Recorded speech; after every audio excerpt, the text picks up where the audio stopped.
الأمانة وأهمية وضع الاستراتيجيات للتغلب على الفاقد التعليمي وتجسير الفجوة بين المهارات والمعارف قبل الجائحة وبعد الجائحة، كذلك تطبيق مفاهيم المسرعات للاستفادة من الجائحة وكيف استفادت دولة الإمارات وأهم المبادرات التي أطلقتها نتيجة الجائحة للاستفادة بشكل إيجابي. كذلك نشكرك على الدعوة التي قدمت بها بأن أتحت الفرصة للجميع من الاستفادة من خبرات دولة الإمارات العربية المتحدة، ودائما منصاتنا هنا في المركز الإقليمي متاحة للجميع للاستفادة من خبرات دولة الإمارات وخبرات الدول الأخرى. شكرا دكتور حمد. والآن ندعو سعادة الدكتورة كوستانازا فارينا مدير مكتب اليونسكو الإقليمي للتربية في الدول العربية ببيروت لإلقاء كلمتها. دكتورة.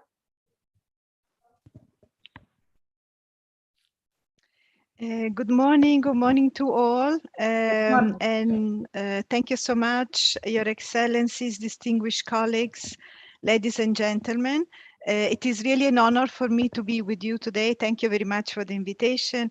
And let me first of all acknowledge and really thank the previous two honorable speakers, because they have shared with us already very important and critical insights, which are going to be very critical for the discussion that will follow during the day. I also wish to thank and salute His Excellency Hussein bin Ibrahim Hamadi, the Minister of United Arab Emirates, and his representative. I realize the Minister might not be present, for the good auspices and also for the generous support extended to this event.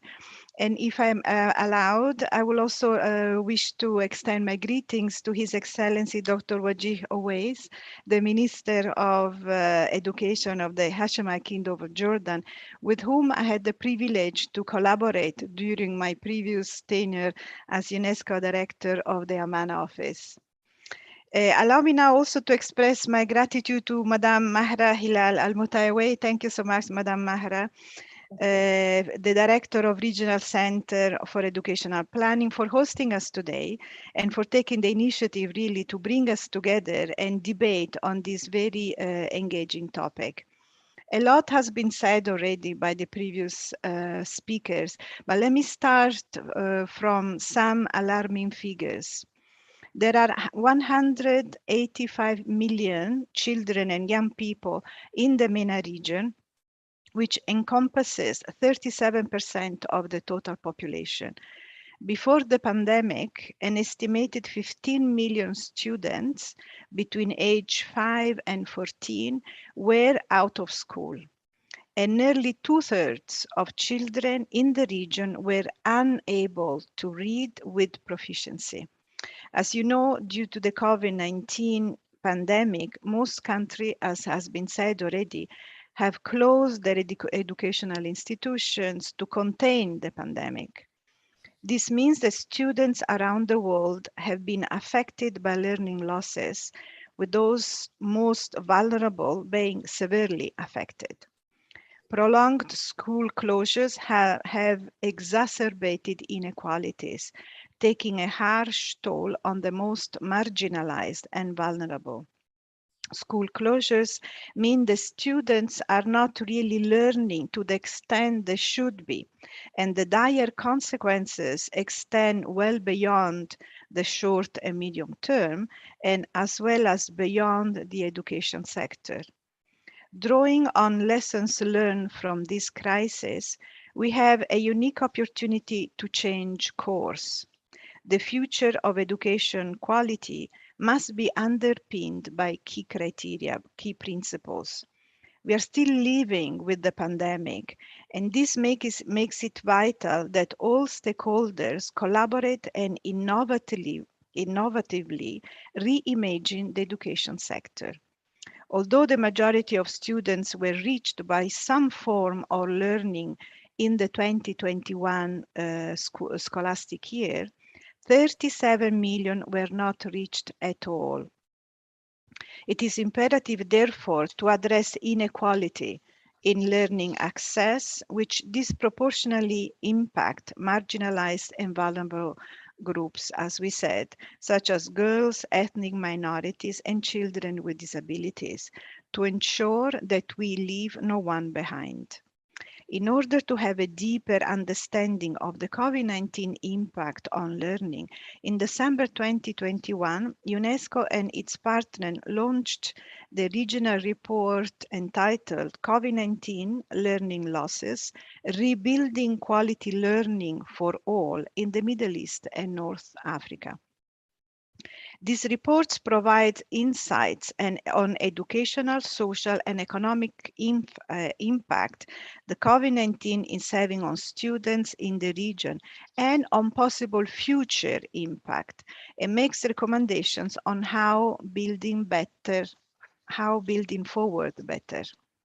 The report also highlights that in order to build forward better, stakeholders need to ensure the education systems across the region are equitable, effective, and resilient. In practical terms, this means enhancing access to learning, engaging learners, and providing an enabling and safe environment for learning. Our collective response to COVID-19 learning losses will affect millions of learners in the region. Collaborating and discussing best practices at events such as this one are key to supporting a better future, to further our effort on SDG 4 for quality education, as Madam Mahra just mentioned, and to strive to ensure the realization of a 2030 Agenda for Sustainable Development. In the next session, my colleague Hana Yoshimoto will elaborate much more on the findings and recommendations of the report. And I look very much forward to the innovative ideas and outcomes of this discussion that I'm sure your deliberations will produce. Thank you very much for your attention. Thank you. Thank you, Dr. Farina. نشكر الدكتورة فارينا على إلقاء الضوء على الصورة العامة لظاهرة الفاقد التعليمي في الوطن العربي، وهي الخطوة الأولى لمعالجة هذا التحدي وهذه الإضاءة كانت عن طريق التقرير الإقليمي الذي أطلقته اليونسكو مع شركائها، ويحتوي على توصيات حول التعامل مع هذه الظاهرة. سوف يتم شرح هذا التقرير بصورة أكبر من الأستاذة هنا، الأخصائي التعليم في مكتب اليونسكو الإقليمي. والآن أترك المنصة وأدعو الأستاذ ياسر العمري، مدير البحث والتطوير بوزارة التربية والتعليم بالمملكة الأردنية الهاشمية، لإدارة الجلسة الأولى من هذه الندوة واستعراض الأوراق العمل التي سوف تكون خلال هذه الندوة. أستاذ ياسر تفضل. السلام عليكم، الله يعطيكم العافية جميعا، وشكرا على هذه الندوة المهمة جدا. حقيقة هذا موضوع أتوقع أنه بيأرق جميع الوزارات، وزارة التربية والتعليم في العالم وفي الوطن العربي، موضوع الفاقد التعليمي اللي هو عملية مستمرة ولكن تفاقمت بصورة كبيرة جدا في جائحة كورونا. وبالتالي احنا نشكركم حقيقة على هذا اللقاء لتبادل الخبرات والتجارب اللي أكيد ما بتكتمل في أي دولة إلا من خلال إنها تطلع على تجارب والممارسات الفضلة في الدول الأخرى. حقيقة هذا بالنسبة لنا وزارة التربية والتعليم في الأردن أمر مؤرق جدا، لأنه استطعنا أن نعمل مجموعة من الدراسات اللي تحصر مستوى هذا الفاقد، اللي تفاوت طبعا حسب المرحلة وحسب الصف وحسب المادة أيضا، في كان اختلافات كبيرة جدا حسب المادة مستوى الفاقد التعليمي. وبالتالي احنا حقيقة مهتمين جدا في هذا الأمر. الله يعطيكم العافية جميعا. هذه الجلسة راح تتحدث عن تأثير الفاقد التعليمي على تطور الأنظمة التعليمية. راح تقدم فيها ورقتين بإذن الله تعالى. ورقة راح تكون لها علاقة في تأثر الأنظمة وفي الوطن العربي، راح تقدم لنا إياها الدكتورة هانا يوشيميتو، وهذه الدكتورة لها مجال خبرة واسع جدا في هذا المجال. هي رئيسة قسم التربية، أخصائية برامج في مكتب اليونسكو الإقليمي للتربية في الدول العربية. أيضا من خلال المنظمة شغلت منصب رئيس قسم التعليم في اليونسف في مصر وفي الصومال. أيضا قدمت المساعدة لإصلاحات التعليم الوطنية، محللة التعليم في مقر البنك الدولي، حيث شاركت في تقييم جودة أنظمة التعليم. كبير المحللين في جولدمان ساكس، حيث قادت العمليات الحسابية للمنتجات المهيكلية والسندات الحكومية. هي حاصلة على بكالوريوس أيضا حاصلة على درجة الدكتوراه في العلوم السياسية من جامعة صوفيا طوكيو، وماجستير التعليم الدولي من الجامعة الأمريكية واشنطن العاصمة. أيضا هي الآن طالبة ماجستير في إدارة الأعمال في تحالف بين كلية HEC باريس وكلية لندن وجامعة نيويورك. راح تقدم لنا ورقة، هذه الورقة راح تكون في عنوان نتائج دراسة تأثير كوفيد على فقدان التعلم في الدول العربية، اللي هو تقرير اليونسكو، أحدث تقارير اليونسكو. فالورقة الثانية إن شاء الله راح نقدمها بعد ما ننتهي من هذه الورقة. فقط في بعض القضايا التنظيمية احنا راح نتحدث في الورقة الأولى تقريبا ربع ساعة، تحدث الدكتورة هنا. أيضا بعدها راح نقدم الورقة الثانية، بعدها راح نفتح مجال للأسئلة وللنقاش. هذه الأسئلة ممكن تكون بصورة مباشرة أو من خلال الشاتنج، والأفضل بصراحة لأنه عدد الحضور كبير جدا تكون من خلال الشاتنج. احنا راح نحصر هذه الأسئلة ونطرحها في نهاية الجلسة. مشكورين جميعا. تتفضل الدكتورة هنا، مشكورة.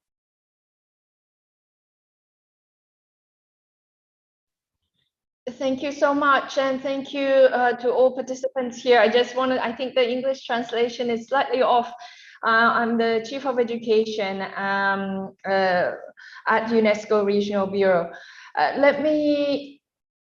I hope you can see my presentation here. I'm happy to share the key elements of the report, COVID-19 Learning Losses, Rebuilding Quality Learning for All in the Middle East and North Africa.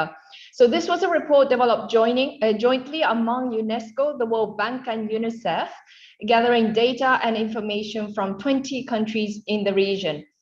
The report is generally comprised of 3 sections. The first one being the country responses of the pandemic, the second, the learning loss simulation, and the third, key policy recommendations. So let me start by the country responses. I'm just showing all the data, the key data in this report. Between March 2020 and January 2021, according to UNESCO estimates, the duration of school closures in MENA, Middle East and Northern Africa, was between 4 to 6 weeks longer than the global average. You see here that the global average was 22 weeks, whereas for MENA, it was 28 weeks, which is second longest after Latin America and the Caribbean. The school closure average within the region was 25 weeks, which was also still longer than the global average. How did countries respond to enable continued learning? Clearly, the upper grades relied on online platforms, and many countries also relied on TV programs. Unfortunately, the measures for pre-primary was limited in majority of the countries. All governments developed at least one online platform and made various efforts. However, we still have approximately 37 million students that did not access education during the school closure in our region, as my director Costanza has mentioned earlier. We still have many countries that don't have internet connections. If you see from this figure here, a lot of countries fall below the benchmark. Support to parents and caregivers, how did we do? Not so great. We have only 4 in 10 countries that provided guidance, materials, and home-based learning to parents and caregivers. I'm going to share this PowerPoint to all the participants, so please feel free to look at the specific figures later on. How about the support to teachers? Despite all these messages that we have to support teachers, only 3 in 10 countries provided guidance on distance instructions and specific guidance on teaching content adapted to remote learning. This is quite a pessimistic data. Different countries took different approaches to limit the learning loss. So a small number of countries increased class time, but half of the countries didn't. Only 24% provided remedial programs and only 10% when it comes to accelerated learning programs. Different teaching and learning modalities had varied effectiveness based on income levels. Although this data was collected very quickly and roughly, in high-income countries, radio was deemed ineffective, whereas in middle-income countries, it was somewhat fairly effective. online and television modality was considered very effective even in conflict-affected countries. Excuse me, Dr. Hannah? Yes. Sorry for interrupting. I think the slides are not moving. If you can just... Oh, really? Yeah. Wow. This was a little bit of a shock. Can you see my current screen with the 4 boxes? Yes, yes, thank you. You see all this? So you missed. That's unfortunate. Well, I will share my PowerPoint. I was showing... you can put it in a presentation mode, if that's possible, please. Yes, it is already. Do you see me clicking through? Or is it still not moving?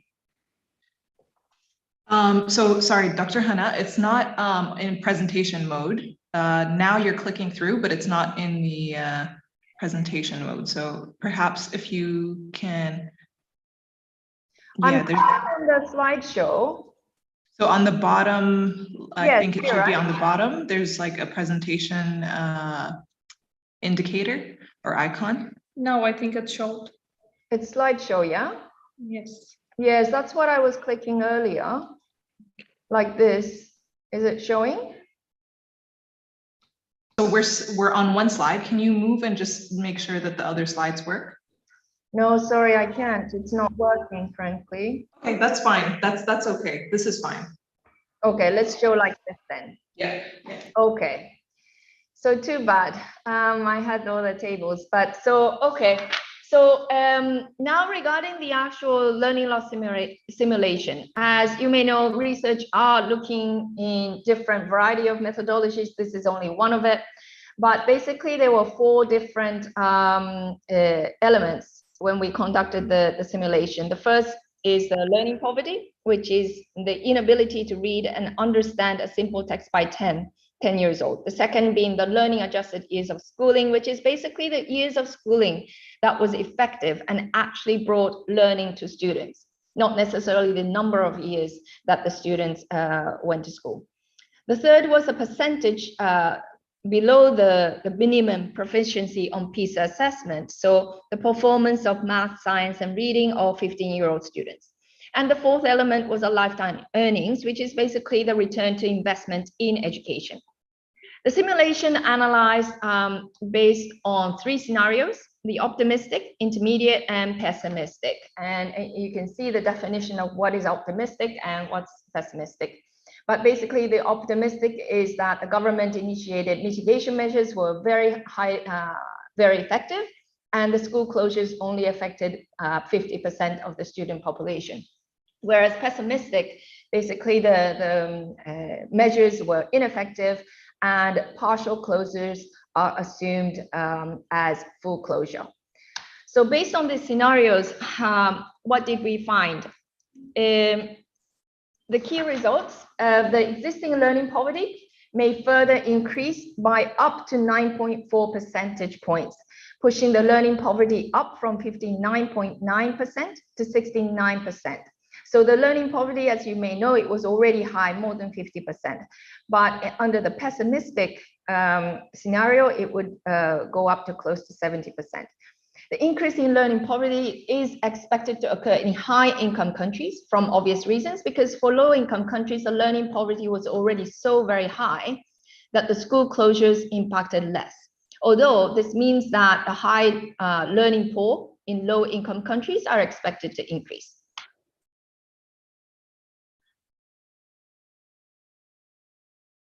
May I continue?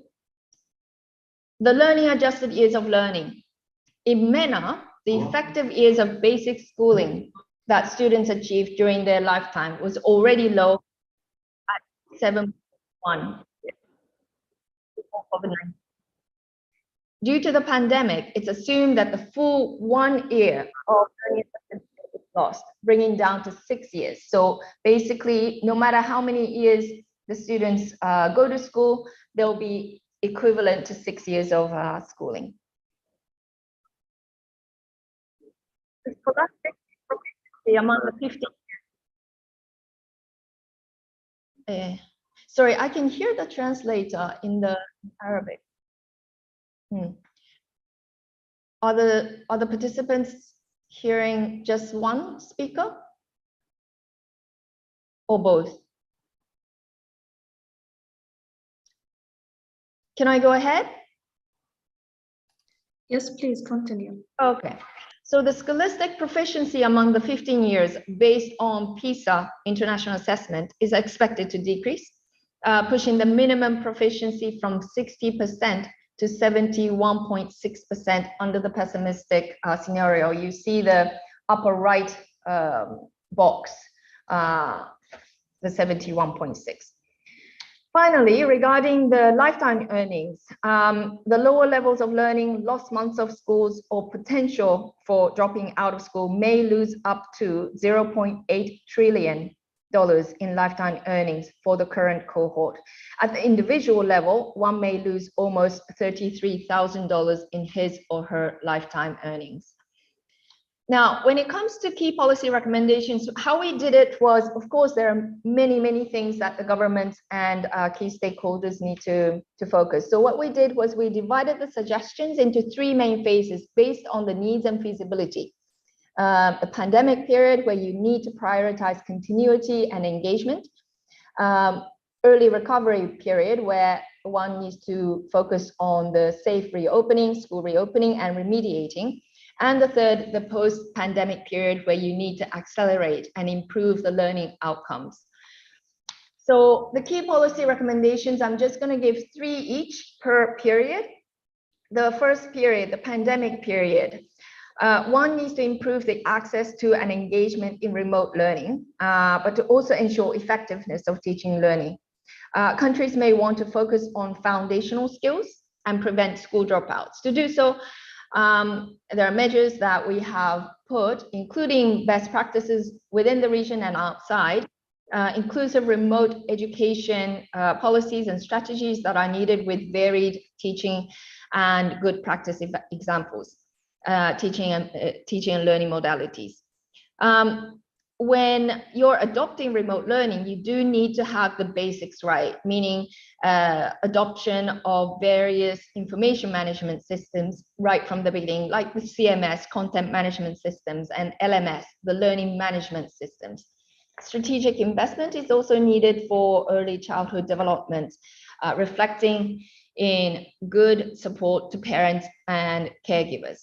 The second point, to support teachers from reviewing or updating teacher policies is extremely important. You need to provide hands-on guidance on teaching practices, on how to achieve the learning objectives. Again, quite a lot of examples are provided within the report, so you may want to take a look. Provide capacity development, not only on digital skills, but to revamp the pedagogy. Why? Because teachers are now not just instructors anymore. They are asked to be facilitators under the new teaching and learning modalities, which means that governments need to spell out the expectations toward teachers and the skills and the competencies needed by the teachers. Of course, practical and adaptable guidelines are required on remedial and accelerated learning. The third key recommendations is on the communications. Engagement with students, parents, and caregivers through clear and inclusive communication strategies is extremely important. Governments cannot communicate, or key stakeholders cannot communicate in the same way between teachers versus parents versus students. The key messages would be different. How you explain, whether it's procedures, should be diversified. You do need to communicate early and often and conduct communications that are localized and inclusive. Now, the key policy recommendations are during the early recovery phase. To ensure the school reopening is based on evidence-based approach. People attending this meeting may have been emphasizing this point on the evidence-based approach for many years, but at the beginning of the pandemic, we actually know that a number of countries closed schools based on social media information and general sense. You need to really gather data and information, including from health sector, as well as students, teachers, and communities, because they really went through a lot over the past 2 years, and they have lessons learned to be shared with the education administration. During this phase, you do also need to prioritize conducting a comprehensive assessment, which actually helps the first bullet point. It's vital to consider learning assessment activities as part of this comprehensive instructional strategy and situate assessment plans as an integral part of this broader systematic initiatives that Ministry of Education and schools are implementing. There must be adequate mechanisms for data collection and monitoring, clearly, that is conveyed and implemented, whether it's at the classroom-based assessment level, the diagnostic, formative, and summative assessment, or the system-wide diagnostic assessment. And also the national summative assessment as well. So governments may also consider developing intermediary benchmarks to really be realistic and reachable, that is contextualized to each government or sub-governorate levels. Remedial or accelerated education services can be effective strategies to tackle the issue of learning loss. Countries should consider condensing the curriculum as well to focus on one subject and foundational competencies within those subjects. This last point is actually linked to the financing issue that I will address later on, because remedial catch-up learning programs, teacher training, they all cost money. I want to just quickly share what we also included in the report on the Learning Data Compact. For those unaware, the Learning Data Compact is a commitment to ensure that all countries, especially the low and middle income countries, have at least 2 quality measures of learning by 2030.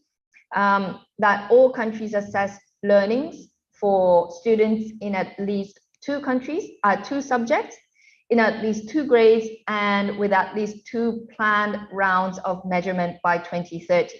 You will see in this table here that we have quite a number of countries without any measurement points in the past 7 years.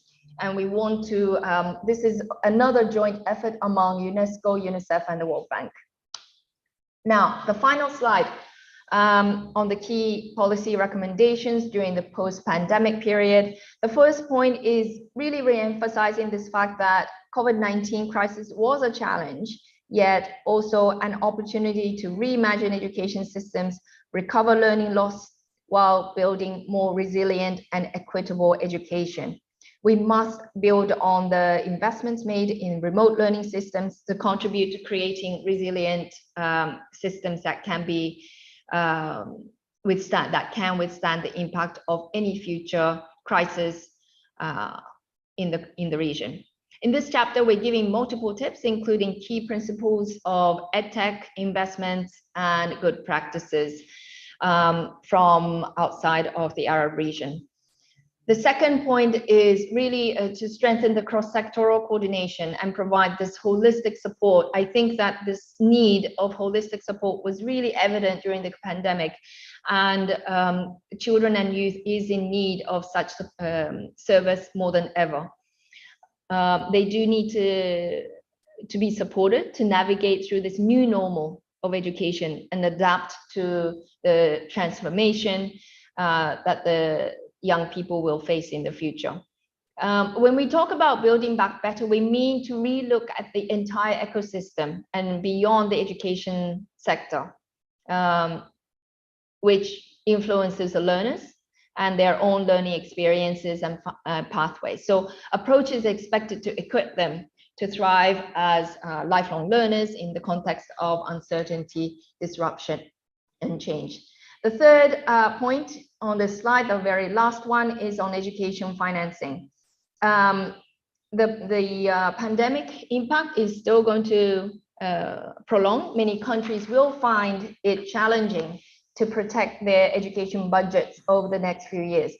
There is therefore an urgent need for advocacy to protect the current levels of public investment in education and expand public investment in education in areas where contractions have been experienced. Flexible, multi-year funding is required to make government education systems more resilient to shocks and ensure the implementation of adjusted learning modalities.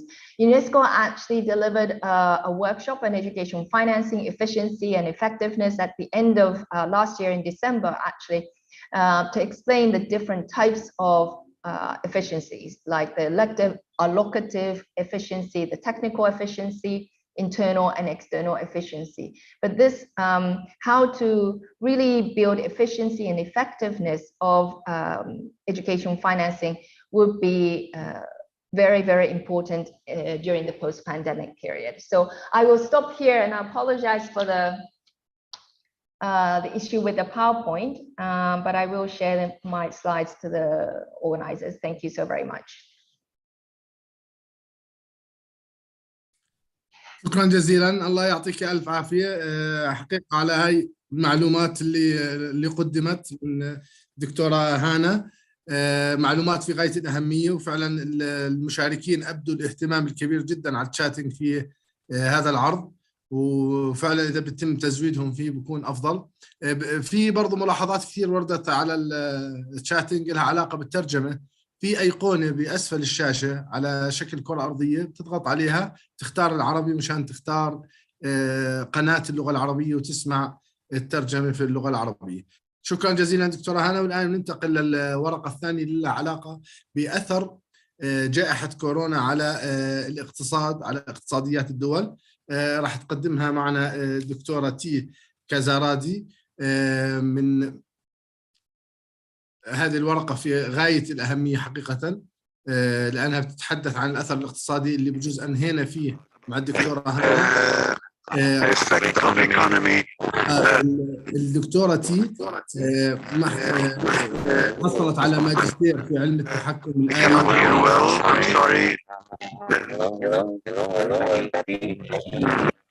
في صوت يا اخوان اللي فاتح المايك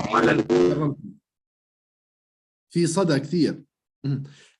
دكتورتي حاصلة على ماجستير في علم التحكم الآلي والرياضيات التطبيقية، أيضا دكتوراه وماجستير في الاقتصاد، أستاذة المالية بكلية الأعمال في جامعة القوقاز منذ 2012.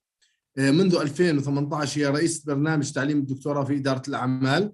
أيضا هي عضو في مجلس خبراء الاعتماد للمركز الوطني الجورجي لتطوير جودة التعليم. منذ العام 2019 مراجع معتمد في الأكاديمية، في أكاديمية وس بوبلينز، وعضو في هيئة تحرير مجلة أبحاث أوروبا الشرقية والمجلة الدولية للعلوم الاجتماعية بجامعة القوقاز الدولية. مدير مشروع معتمد مع أكثر من 15 عاماً من الخبرة في العملية في إدارة المشاريع لبرنامج الأمم المتحدة. أيضاً الدكتورة نشرت أكثر من 30 ورقة بحثية في مجالات مختلفة. هذه المجالات أكثرها تؤثر على أو تتحدث عن اقتصاديات التعليم وعن أثر التعلم وفجوات التعلم والتنمية في التعليم على اقتصاديات الدول. أيضا هي محكم معتمد في كثير من المجلات العلمية. راح تقدم لنا هذه الورقة مشكورا. نترك المجال للدكتورة تي حتى تقدم لنا الورقة المتعلقة بأثر جائحة كورونا على اقتصاديات الدول. شكرا جزيلا مقدما. تفضلي دكتورة تي.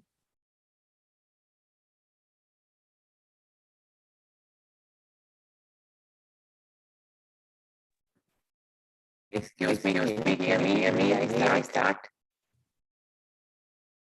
دكتورتي الصوت في صدى. So I guess you understand me.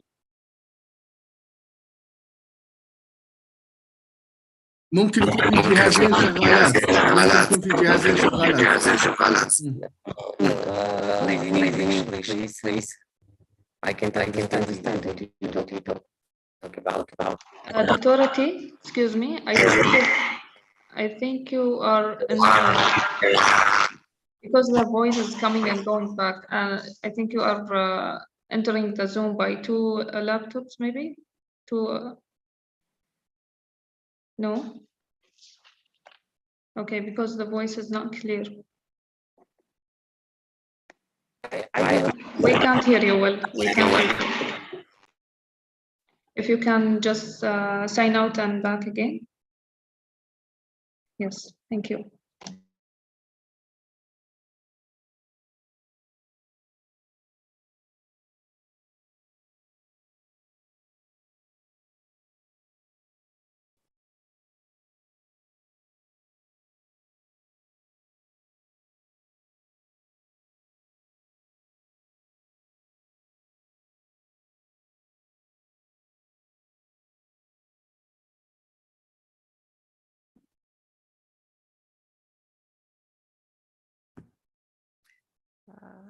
Sorry, is it better now? Yes, it's much better. Thank you so much, Doctor. Okay, thank you. Hello, everybody. And before I will start to present my paper, I want to thank organizers of such an interesting seminar and for inviting me. So, as Dr. Yasser mentioned, I am the professor from Caucasus International University, and today I will present my paper, my presentation on impact of COVID-19 pandemic on economic of the country. Let me share my presentation now.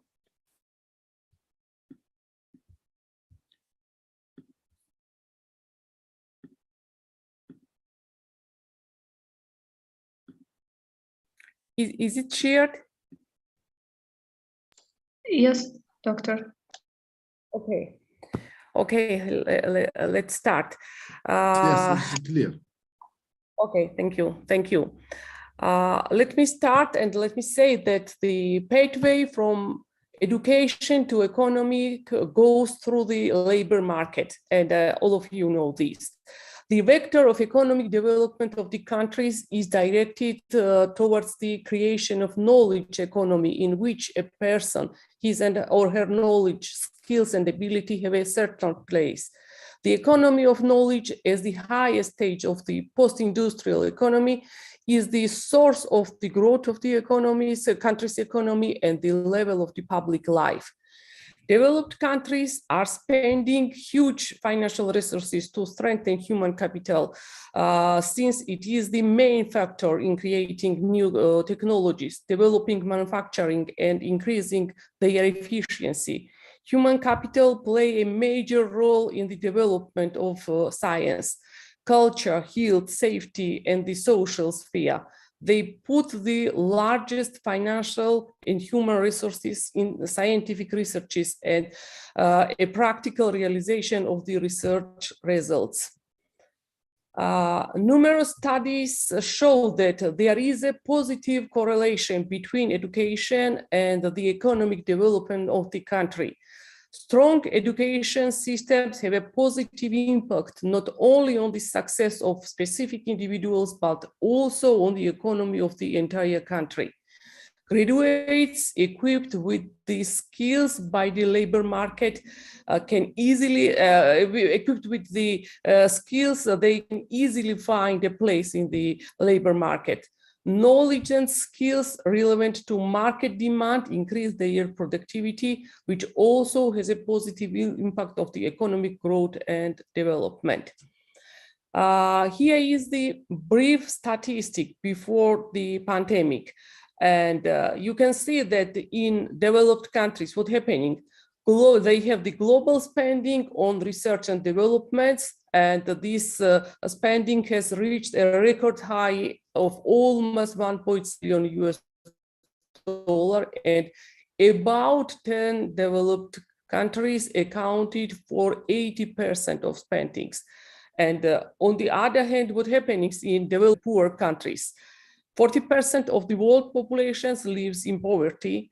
2/3 of the world's school-age children, this is 1.3 billion children aged from 3 to 17 years old, do not have internet access in their homes. There are 258 million children and adolescents not at school. Also, 670 million children and adolescents worldwide are not achieving minimum proficiency levels in reading and mathematics, even after several years of schooling. This means that more than one half, about 56% of all children would not achieve minimum proficiency they should be completing primary schools. The proportion is even higher for adolescents at 61%. So here is the statistic from my country, from Georgia. And I should mention that we don't have our own education quality assessment system. And therefore, to assess the quality of general education in Georgia, we use the PISA, Program for International Student Assessment, progress in international reading literacy study, and the trends in international mathematics and science study. And the level of students' knowledge in Georgia was quite low even before COVID-19 pandemic. According to PISA, in 2018, the Georgia ranks 67th out of 78 countries in mathematics, 71st in reading comprehensions, and 74th in natural sciences. And the share of studies in Georgia who failed to reach the baseline level of achievement is about 49%. And this is also quite high, while in OECD countries, the figure is on average 13.4%. So, the pandemic is changing the global labor market in three ways, affecting youth. And the first is the reduces employment opportunities due to the loss of COVID-related jobs. The second is there are more obstacles to finding a job and moving on the better jobs. And the third one is violation of education and the training, which affects future employment opportunities. The closure of schools not only deals with the loss of knowledge, but also reduces the existing knowledge and skills that should have been the basis of the future knowledge and skills. And again, what we have, what is the result of the COVID-19 pandemic? The closure of schools all over the world, and it's not only in Georgia. And you know that the learning loss describes the loss of knowledge and the skills that students experience when they are not in schools. And before 2020, also we used this term learning loss, but it was connected with for example, with summer break, when the kids spend from 8 to 12 weeks away from the classroom, and during that time, the academic progress slows. So we had before pandemic also learning loss, but COVID-19 suspended in persons. The global average is everywhere from 3.5 to 5.5 months. Compounded by on-again, off-again instructions, networking methods on hybrid learning, and improvised home learning in the interim. And these lessons will have a sustainable long-term economic impact on students and school children, as well as on whole society. The main difficulty was related to transition to distance learning due to the pandemic. Distance learning is an extreme and rather weak solution, and that is almost impossible to acquire and deepen knowledge through it, especially for law school students. Things are much better at higher education institutions, because here are the students who are highly adapted and mobilized. They have more skills. They know how to use more skills of IT technology. They know how to use the computers. But however, these studies shows that the serious shortcomings are in higher education institutions as well. And one of the main obstacles to the distance learning process was the legal and digital competencies in teachers, students, and parents as well. Access to internet and information technology has made access to education problem. The inequality in education, pandemic has, this is another problem. Pandemic has put students with low economic opportunities in an equal position and accelerated the problem of access to education. 50% of school-age children, for example, in Georgia, did not have access to the internet at home. This figure is 2/3 of school-age children in the world. The rate is similar among young people aged from 15 to 25 and equates to 759 million young people. This is almost 63%. According to the data of International Telecommunication Union, the citizens of Ukraine and Georgia had the lowest internet access among the neighboring and Eastern Partnership countries, 63%, while this figure was 81 in Russia, 79 in Belarus, 67 in Moldova, 71 in Turkey, and neighboring Azerbaijan and Armenia, it was 80% and 65% respectively. Internet access is not only indicator of its use. Computer literacy and digital literacy statistics are also important here. And only 62 of householders in Georgia own a computer, while 46% of the population think they do not have the basic knowledge to use it. Now there are two categories of damage received by closing.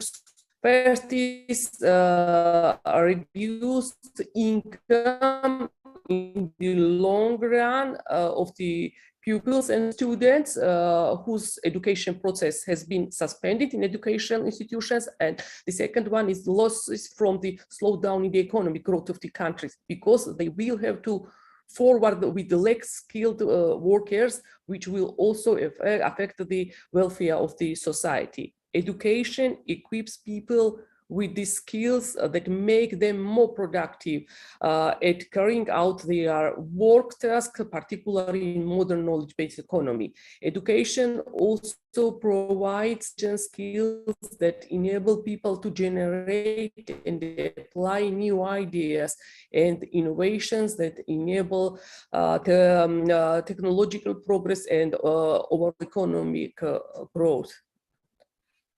Students' future opportunities in the labor market are influenced by cognitive skills measured by standardized tests. And a study conducted by OECD from 2011 until 2015 examined the relationship between individual incomes and test scores in the 32 highest income countries, and what does this study show? Research has shown that countries vary considerably in the economic rewards to higher skills. While workers in Singapore are estimated to receive 50% higher income if they have one standard deviation higher test score, the typical worker in Greece gained just 14%. For the United States, the comparable return to skill is 27%, and for the average across all sample countries is 23%. Now here we have on this slide the lost individual income due COVID-induced learning losses. And here we have that, here in this column we have the pooled number.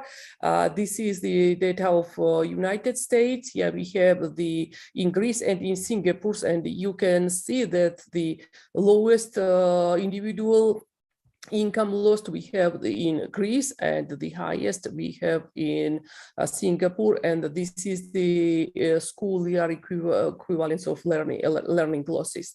And on the next slide, we have the loss in GDP in the long run due to COVID-induced learning losses. And the same we have in the first column. This is the school year equivalence learning loss. And you can see that this is the discounted future GDP, and This is in percent, of course, and this is current GDP loss, and this is the GDP decrease in year 2100.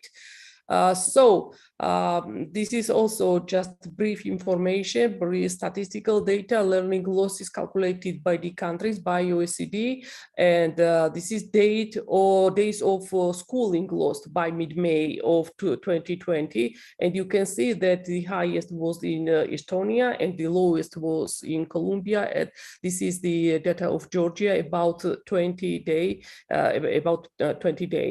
and here we have the learning loss due to COVID pandemic, and here is the average days of school missed by income level, and in global this is the 47 days, and in high income countries this is 27 days, and in lower income countries 62 days, and Georgia belongs to upper middle income, and so I should mention that in my country we don't have the official data about the learning loss, how many days they are. No official data from the government officials, no this data from the Ministry of Education. They just say that everything is okay, that we managed to transport the learning process on remote mode, but it does not mean that everything really is okay and everything is well. While calculating the individual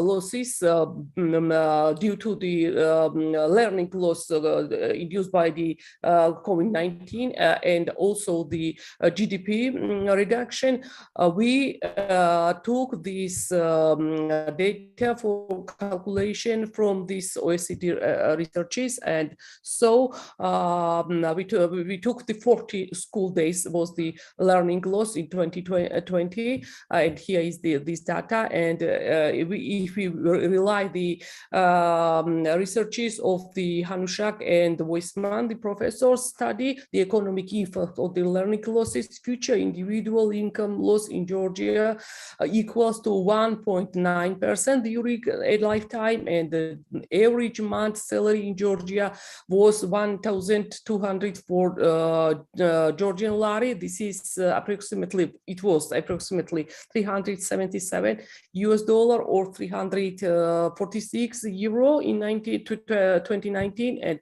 using this data we calculated that individual loss will be on average 86% per year, and on the one glass this is not a big amount, but if we recalculate this on the number of students who we are affected by tuition loss, and the students number was 528,426 students.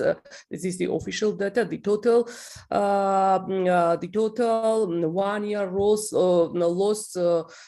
you see, will equal the 45.5 million US dollar, and quite big number this is.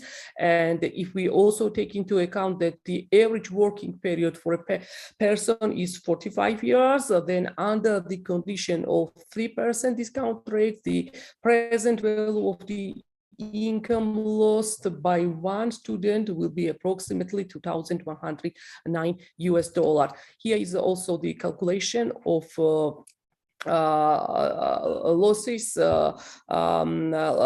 impacted by the losses in GDP, reduction of GDP, and according to the same study, Georgian loss we lost 1.1% of the country its future GDP due to 4-day study loss in the spring of 2020, which is 69% of country's current GDP, and if the delays continue, suppose during 6 months, Georgia will have a next 2.9% decline in GDP, equivalent to 36% of our current.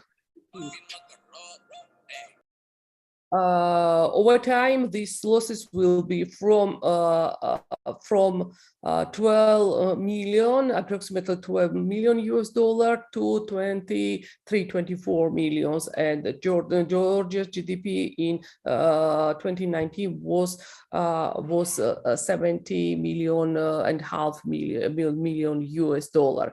However, as mentioned above, the same learning loss has different effect in different countries, just as the impact of education on individuals' income varies according to the level of development of the countries, and in countries with highly developed economies, education is highly valued as well. Generally, education or healthy labor markets increases the chances of employment, but this is not the case in Georgia. We have the opposite relationship between education level and employment rate.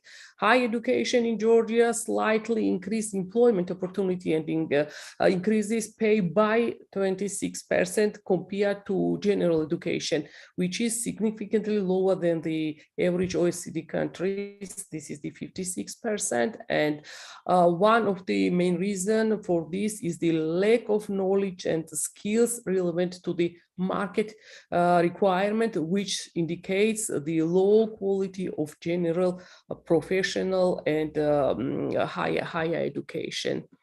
And here is the brief conclusions and recommendations, what we can do or what we should do. The learning losses are precisely associated with distant learning, and unfortunately distance learning is not a perfect alternative to the learning process because many students, school children, and even teachers do not have access to the internet, computer, and relevant skills to use it. There is a need for government officials to transparently collect information about students' academic achievements, social and emotional well-being due to the pandemic, identify learning losses, investigate the cases, and find ways to eliminate these losses. Survey of students, their parents, and teachers show that the level of students' knowledge is quite low. Students may have mastered this or that discipline, cross the minimum threshold, but this is not a quality education that will help them win in competition and help them establish a place in the labor market. Shift the school due to the COVID-19 pandemic to the remote mode ensure the continuity of teaching, but distance learning quality requires more attention. The methods and the tools used in the only learning process also requires extra attention from educational leaders, especially when school students have different technological, economic, and social opportunities. It is necessary to evaluate how this or that online teaching method is better than others. Do these methods lead the students to results? Are students taught through innovative methods? And currently face-to-face teaching in schools partially restored, but the community is not vaccinated and the schools may close again, and discontinuation of education at educational institutions will have serious negative long-term consequences for both the economy and well-being of society. Inequality will deepen, human health will deteriorate, and the social ties and the relationship will weaken. And next one is the learning loss are especially high in vulnerable groups. At distance learning has further increased the problem of access to education for this category of the students. Therefore, there is a high risk that we'll get an even more polarized student community after the schools are fully open. Many students may even refuse to attend schools. This problem requires special attention from the state. And the last one is additional funding is needed to set up a tutoring teaching institute that will work individually with such students and facilitate their resocialization. The tutoring teacher institute will help the children not to be left out of the learning process forever. The state must take care on them and create equal conditions for learning. The state role needs to be enhanced across countries, although special importance should be given to education support at the regional level. And this was the last recommendation. Thank you for your attention.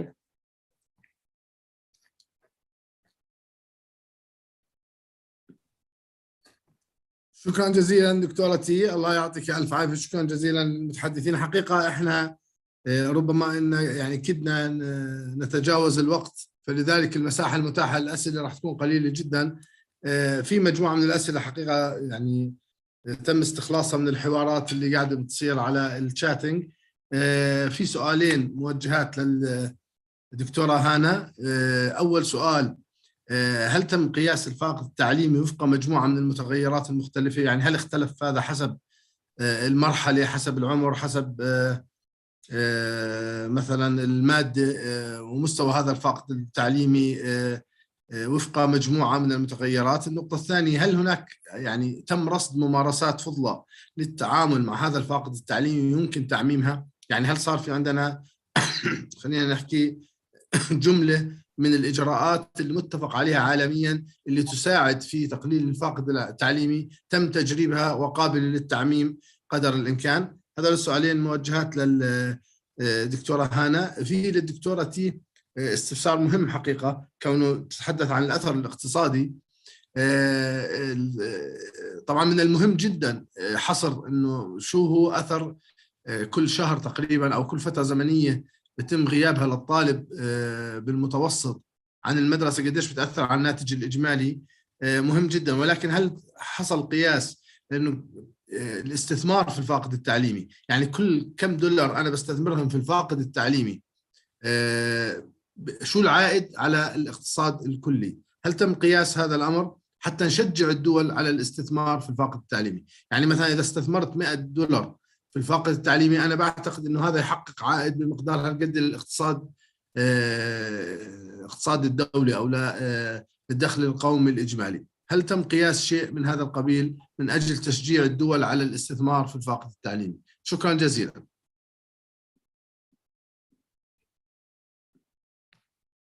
نبدأ دكتورة هانا.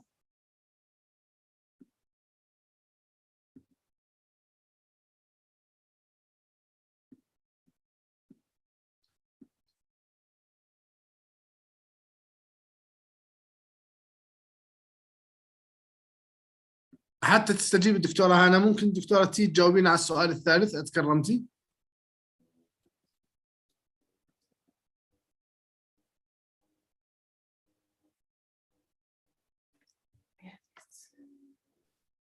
Hello?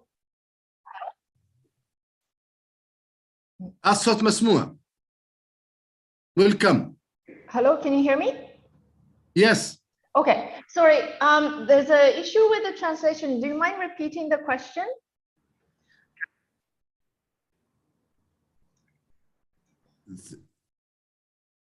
Yes. في 3 أسئلة، الترجمة موجودة عفواً.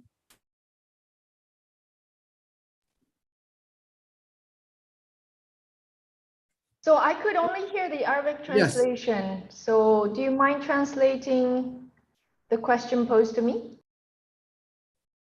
السؤال الأول بس الترجمة ضروري أكد لنا إنه شغال الترجمة ولا لا؟ شغالة أستاذي. بس لأنها مش سامعة الترجمة.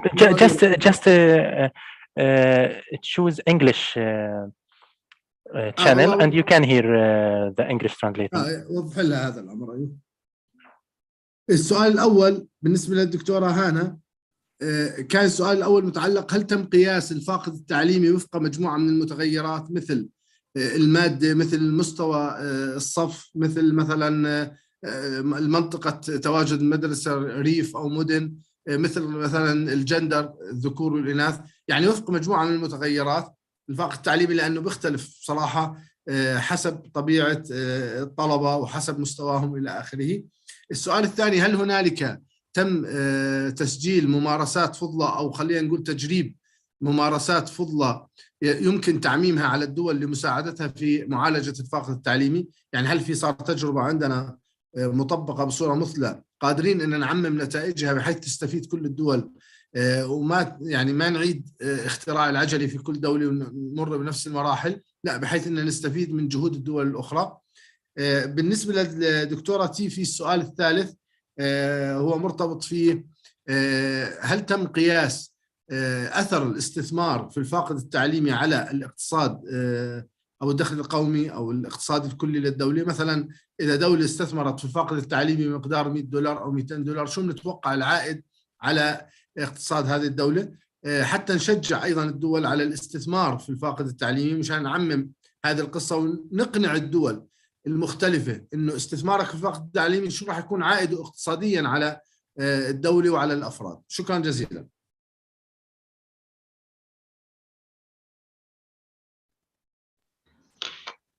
Okay, so it was slightly difficult to understand. Maybe it's the translation, I'm not sure. But the first point about how there are a variety of topics that needs to be addressed, I totally agree. And it's really, at the end of the day, the public education's priority areas. Unfortunately, when you see all the demands, you tend to just try to grab onto so many things, but there is a limit in how much you can really absorb and respond to the demand. So it's a matter of prioritization, but what is also most cost effective in doing the interventions at the specific timing and specific way. Of course, this whole harmonization within the Ministry of Education or within the education sector is critical, so that there's no hundreds of interventions that's not interlinked. It all needs to be. But as long as it is taking this efficient approach, how to slim down in a way by integrating various aspects, I think is the key. When it comes to economic impact, you really do need to do a proper cost simulation. I recall last year attending one of the simulation model event for one of the GCC countries, but it's really how can you really prioritize the inclusive education approach?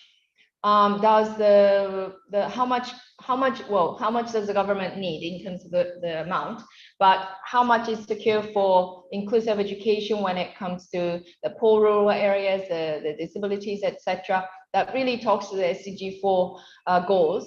And how is the money used when it comes to quality assessments? It's, you know, you really need to work with the economist on this. I'm not the economist myself, but for the key priority areas, I do suggest that that's the focus. May I also answer these questions? If we invest, yes, money to recover the learning loss, what we will have? Yes, the question is whether we achieve the result. Yes, I think it's quite calculated. We can calculate is if we invest some money, I can now say the numbers. Yes, the exact amount, but we can calculate. Yes, if we invest additional amount, what we will have. Yes, in future.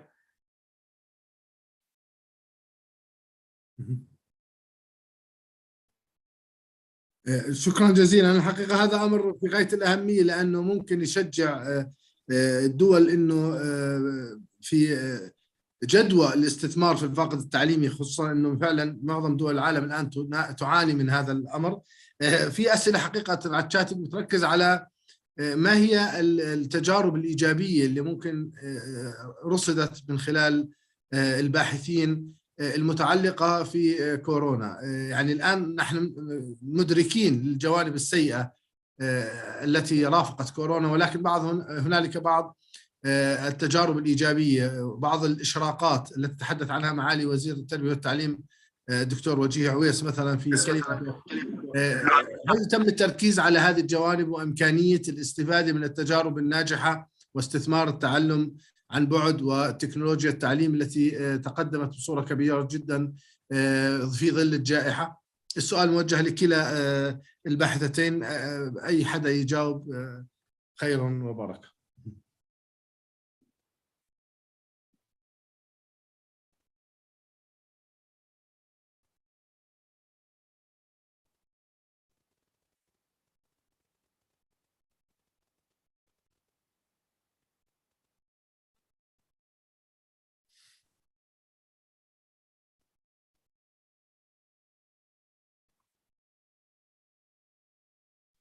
I guess it's a commonly done approach, but these good practices really is of course having a compendium is one thing, but the other is how to contextualize based on the country context and the situation.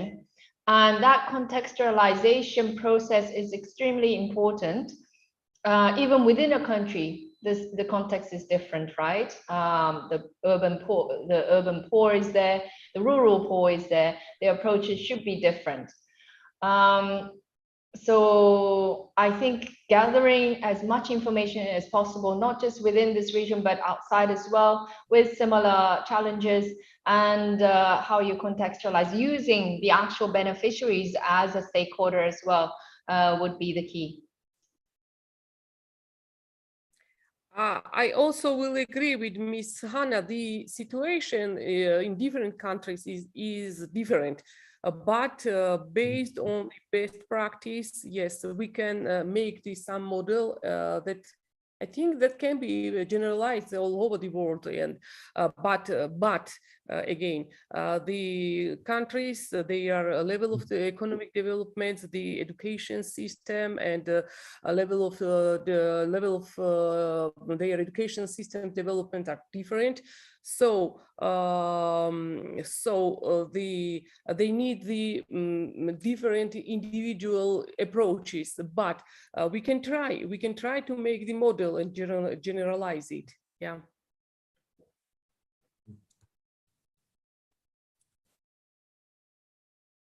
شكرا جزيلا، شكرا دكتورة هانا، شكرا دكتورتي.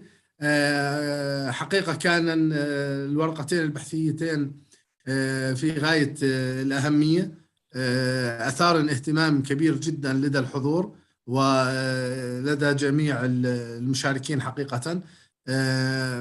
إن شاء الله يكون ضمن الجهود اللي تصب في معالجة آثار جائحة كورونا اللي كلنا بنلمسها حقيقة كتربويين، بنلمسها عند معلمينا، عند أطفالنا. الفاقد كان نعم في المهارات، الفاقد كان أيضا في بعض السلوكيات، الفاقد كان أيضا في قدرة الطلبة على التكيف والعودة إلى مدارسهم هم ومعلميهم بصورة طبيعية حقيقة. فإن شاء الله أن كل هذه الأوراق تصب في تمكين الدول المختلفة في المنطقة من تجاوز هذه المرحلة اللي كلنا مدركين لصعوبتها حقيقة ولحجم الخسائر والآثار المترتبة عليها. نشكركم جميعا على هذه المشاركة، وشكرا لحسن الاستماع. يعطيكم ألف عافية، ونرجع لزملائنا في المركز. Thank you.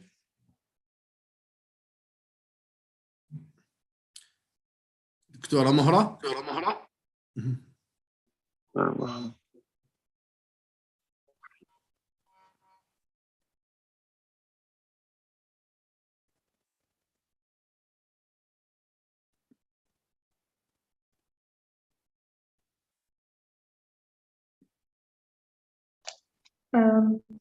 So now we will start the second session. راح يقدم الجلسة الثانية الدكتور شاشي دار بليبس، أستاذ مساعد في قسم المناهج وطرق التدريس في كلية الإمارات، في كلية التربية بجامعة الإمارات العربية المتحدة. Thank you. Good afternoon, Your Excellencies, distinguished guests, ladies and gentlemen. Very good afternoon, good evening, also good morning. Maybe we are joining from different geographical regions. My name is Dr. Sashidhar Belvase. I'm an assistant professor at the Department of Curriculum and Instruction, College of Education, United Arab Emirates University, Al Ain, Abu Dhabi, UAE. I'm going to organize this session too as a moderator on this thematic topic, regional and international experiences in addressing learning loss. We have 3 panelist groups or individuals. First, panelist from Jordan, Dr. Najwa Al-Kubailat. You will be talking on the theme, Tools for Measuring Learning Loss, Diagnostic Test as a Model in Jordan. Dr. Najwa Kubailat is Secretary General of the Education for Administrative and Financial Affairs, joined the Ministry of Education in 1993 as a mathematics teacher and held educational and administrative position of Secretary General. She holds many courses in education and also management and planning sector at the local and international levels. She has participated as a member of several committees related to strategic and educational planning and the research and discussion papers. And she is also a supervisor in education sector. She has published several reports and research papers. Similarly, we have a second team of panelists from Poland, Dr. Maciej Jakubowski and Dr. Tomasz Gadrowicz from University of Warsaw, Poland. The theme for second panelist is Learning Loss Results Due to COVID-19 Experiences of Poland. Let me give you a brief biography of each panelist from Poland. Professor Maciej Jakubowski is a policymaker, advisor, and researcher in education and labor market policy. Dr. Jakubowski holds a PhD degree in economics and an MA in sociology from the University of Warsaw, where he still works as an assistant professor. In 2014, Dr. Jakubowski established Evidence Institute to promote evidence-based policymaking and large-scale student assessments. Between 2008 and 2012, Dr. Jakubowski worked in the OECD PISA team in Paris. Between 2012 and 14, he served as an Undersecretary of State, Deputy Minister at the Polish Ministry of National Education. He is a consultant for the World Bank, European Commission, UNDP, UNESCO, OECD, and cooperates with think tanks and governments in Europe and the US. Similarly, in the same panel, we have Dr. Tomasz Gadrowicz, who is a policy advisor in the field of education and the labor market. Dr. Tomasz has specialization in data science methods for uncovering incentives that drives educational and professional decisions. He elaborated the framework of the implementation of modern microeconomics techniques in research on preference and assessments. Dr. Tomasz holds a PhD in economic sciences, works as a European Commission expert, World Bank, and ETEC consultant, and holds the position of research director in Evidence Institute and assistant professor at the University of Warsaw. Dr. Tomasz is experienced in many international projects worldwide and educational data analysis and policy. He is an author of several publications in the field of transition from education to the labor market. So we have a team of panelists from United Arab Emirates on the theme policies and strategies to address learning loss in the UAE. The panel members are Dr. Tamador Al-Khadir and Dr. Samira Al-Hosni. Dr. Tamador Al-Khadir is currently working at the Ministry of Education in the United Arab Emirates in the curriculum department since 2020. Her main responsibilities revolve around analyzing and collecting data to better understand students' performance. She has a PhD from Khalifa University in electrical and computer engineering. Her vision is to gather educational data from practical policies that put the UAE at the top. We have a second member in the third panel, Dr. Samira Al-Hosni. Dr. Samira Al-Hosni is the Director of Departments of Humanities and Language Curriculum at the Ministry of Education, UAE. She is an expert in the educational affairs, a researcher, and a writer. Dr. Al-Hosni has obtained her bachelor's in English, language, and literature from the United Arab Emirates University, followed by her first master's degree in education from Deakin University, Victoria, Australia, and her second master's degree in education leadership from HCT, Abu Dhabi. While the third postgraduate degree in school inspections and regulations from the UCL UK, which was the path to pursue her PhD, Doctor of Philosophy in Education from the United Arab Emirates University. Dr. Al-Hosni has great passion in humanities and ancient civilization. So she did more than 5 postgraduate courses in biblical studies. Her published articles in Al-Ria newspaper reflect cultural, historical, and epistemological domains. I would like to welcome all panel members in this session. And now let's start from the first panelist from Jordan, Dr. Najwa Al-Kubelat. The floor is yours, please.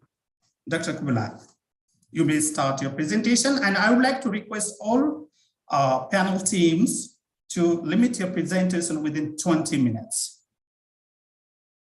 Then we'll have question and answer session at the end.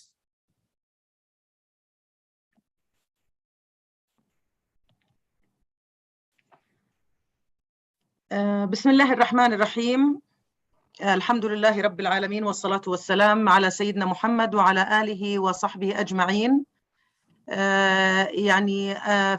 أنا في قمة السعادة أن أشارك هذه النخبة من المهتمين بالعملية التعليمية في هذه الورقة المقدمة من وزارة التربية والتعليم الأردنية، وهي استكمال للأوراق التي قدمت في مفهوم الفاقد التعليمي. وكلنا يعلم أن الفاقد التعليمي هو مفهوما ليس بالجديد، ولكن طفى على السطح في ظل جائحة كورونا وما أحدثته تلك الجائحة من تغييرات في أنماط التعلم والتعليم عما كان ما قبل الجائحة. ومفهوم الفاقد التعليمي هو إما نعرفه بأنه الفرق بين ما يفترض اكتسابه وما اكتسبه الطلبة فعلياً، وهناك من يعرفه بكلمات أخرى بأنه النتائج التعليمية التي كان مخططاً لها ولم تتحقق رغم ما تم تخصيصه لذلك من موارد تتمثل بالوقت والجهد البشري والمال. هناك صور وأشكال عديدة للفاقد التعليمي، فمنها توقف المدارس خلال العطلة الصيفية، فهي تحدث فاقدا تعليميا عند عودة الطلبة للعام الدراسي الجديد. وأيضا التسرب ثم العودة مرة أخرى للمدرسة يسبب فاقدا تعليميا، ولكن هذا يكون لمجموعة محددة من الطلبة.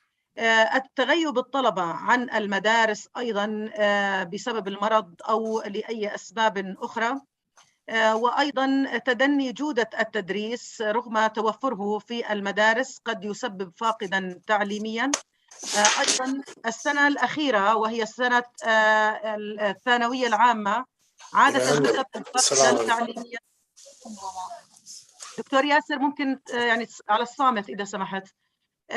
السنة الأخيرة في التعليم وهي سنة الثانوية العامة أحيانا تسبب فاقدا تعليميا، وكما عرف الزملاء من قبل الفاقد التعليمي لا يقتصر على المعارف والمهارات فقط، وأحيانا يكون هناك فاقدا اجتماعيا وبسبب تغيب الطلبة عن المدارس. وأيضا في مرحلة الثانوية العامة يكيف الطلبة تعليمهم وفق شكل الامتحان أو التقييم الذي سيقدم لهم، فقد يكون الامتحان في هذه السنة يقتصر على بعض المباحث، فالطالب أيضا يعني يقنن دراسته لهذه المباحث التي تدخل في التقييم، فبالتالي يحدث فاقدا تعليميا في المباحث التي لا يهتم الطلبة في تعليمها.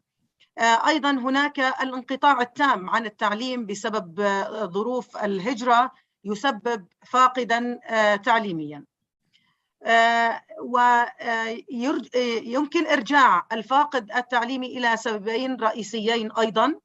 السبب الأول هو انخفاض عدد ساعات وأيام التدريس الرسمي، وهذا ما نلمسه أثناء جائحة كورونا، حيث أن عدد ساعات الدراسة في بعض المدارس انخفضت زمن الحصة الدراسية من 45 دقيقة إلى 30 دقيقة، وأيضا بعض المدارس تحول دوامها إلى دوام يعني أطلقنا عليه مصطلح التناوب بالأيام، بحيث يتم تقسيم طلبة الشعبة الواحدة إلى مجموعتين، فيكون الدوام التناوب بالأيام كل مجموعة لها أيام محددة، فبالتالي تقلص عدد أيام الدراسة في الأسبوع من 5 أيام إلى 3 أيام، وهذا أيضا يسبب فاقدا تعليميا. أيضا كما أسلفت أن جودة التعليم عن بعد بسبب جائحة كورونا أدى إلى فاقدا تعليميا، حيث أن ما يقدم من تعليم عبر المنصات لم يكن بجودة التعليم الذي يقدم وجاهيا، وخاصة فيما يتعلق بالمهارات التي تحتاج التطبيق العملي، حيث أن ما يقدم عبر المنصات الإلكترونية أو القنوات التلفزيونية لا يغطي الجانب العملي كما هو على أرض الواقع، وحينما يمارس الطالب المهارات العملية داخل المختبرات ويعني داخل الغرفة الصفية في التعليم الوجاهي. يتم التعبير عن الفاقد التعليمي أو مقدار الفاقد التعليمي بعدة أشكال أو عدة أساليب. فهناك من يعبر عن الفاقد التعليمي باستخدام مصطلح الانحراف المعياري، وهناك من يستخدم الزمن بالأشهر، فمثلا قدر الفاقد التعليمي 0.9 من السنة، يعني 9 شهور من السنة، وقد يعبر عنها باستخدام الرتب المائينية أو نسبة فجوة التحصيل بين ما هو مخطط إكسابه أو تحصيله من الطلبة وما تم تحصيله فعليا. ويقدر الفاقد التعليمي بالفرق الناتج أحيانا عن المقارنة بين ما اكتسبه الطلبة في فترة الجائحة وبين ما تعلمه أقرانهم في سنوات فعلية سابقة. يعني نوضحها بمثال آخر: طالب الآن في الصف التاسع، فما هو اكتسبه فعليا الآن في مستواه في الطلبة في الصف التاسع مقارنة مع ما اكتسبه أقرانه في الصف التاسع في سنوات سابقة. وسأتحدث بعد قليل عن تجربة الأردن في الاختبارات التشخيصية وكيف قارنت ما اكتسبه الطالب الآن مع ما تم اكتسابه في السنوات السابقة. هناك يعني دراسات عديدة تمت حول الفاقد التعليمي، وأبرز ما توصلت إليه هذه الدراسات حول الفاقد التعليمي أن الفاقد التعليمي ازداد لدى طلبة المرحلة الأساسية أكثر مما كان عليه لدى طلبة المرحلة الثانوية، ويعود ذلك إلى أن الطلبة في مرحلة التعليم الأساسي هم في مرحلة تأسيس وإكساب لهم للمهارات، فهم أكثر عرضة للفاقد التعليمي. أيضا إلى أن الطلبة في مرحلة التعليم الثانوي هم أكثر انضباط ودافعية لمتابعة المنصات، فهم يحرصون على عملية التعلم أكثر من طلبة المرحلة الأساسية الذين يحتاجون إلى مراقبة ومتابعة وفي عملية التعليم عن بعد، وخصوصا في بعض الدول التي كانت عملية التعليم عن بعد لم تكن تفاعلية. فمثلا في الأردن كانت المنصة هي ليست تفاعلية، يتم البث من طرف واحد، يقوم المعلم ببث الدروس، ولكن افتقرت إلى التعليم التفاعلي أن يستطيع الطالب التفاعل مع معلمه وتوجيه الأسئلة له والإجابة بشكل مباشر. وكذلك كثير من الدول التي استخدمت أيضا مثل هذه المنصات غير التفاعلية أو القنوات التلفزيونية التي تفتقد إلى التفاعل المباشر، فبالتالي يصعب على المعلم متابعة الطلبة بشكل مباشر. أيضا أن الفاقد التعليمي كان في الرياضيات أكثر منه في اللغة، وخاصة في مرحلة التعليم الأساسي. ويقدر الفاقد التعليمي في اللغة بما يقارب شهرين، ويصل إلى 6 أشهر في بعض الدراسات، ويقدر في الرياضيات بما لا يقل عن شهرين ويصل إلى 8 أشهر. هناك عدة استراتيجيات يمكن أن تساعد المعلمين أو المهتمين في العملية التعليمية لاستدراك الفاقد التعليمي، ومن أهم هذه الاستراتيجيات إعلان السياسات التعليمية في تبني الاستراتيجيات التربوية وتنفيذها، وهنا نتحدث عن سياسات على مستوى الوزارات وليست على مستوى المدارس، بأن تعدل مثلا اهتمامها فيما يتعلق بالمباحث الأساسية الأربعة. وكانت الأردن قد اقتصرت التعليم الإلكتروني في بداية الاستجابة لجائحة كورونا على 4 مباحث أساسية، وهي الرياضيات والعلوم واللغة العربية واللغة الإنجليزية. وأيضا فيما بعد استطاعت أن تطور منصتها التعليمية لتشمل وتغطي بقية التخصصات. أيضا قد نستطيع تعويض أو استدراك الفاقد التعليمي بزيادة عدد ساعات الدوام أو أيام العام الدراسي، حيث استجابت الأردن لذلك وبدأت فصلها الدراسي للعام الدراسي الحالي، بدلا من أن يبدأ في الأول من أيلول قد بدأت الفصل الدراسي في 15 آب، وأعطت يعني برنامج فاقد تعليمي تقريبا لمدة شهر. تحديد أولويات المحتوى التعليمي أيضا، وهذا ما قامت به بعض الدول وقامت فيه أيضا الأردن، بأنها قامت بمراجعة المحتوى التعليمي الموجود في المقررات الدراسية التي كان من المفترض تعليمها للطلبة، واستخلاص أبرز النتاجات المراد تحقيقها ووضعها في ملازم خاصة، ووضع أنشطة تعليمية تحقق هذه النتاجات. فتم ترتيب أو إعادة ترتيب المحتوى التعليمي الموجود في المقررات ليتواءم مع الزمن المتاح للتعليم الوجاهي.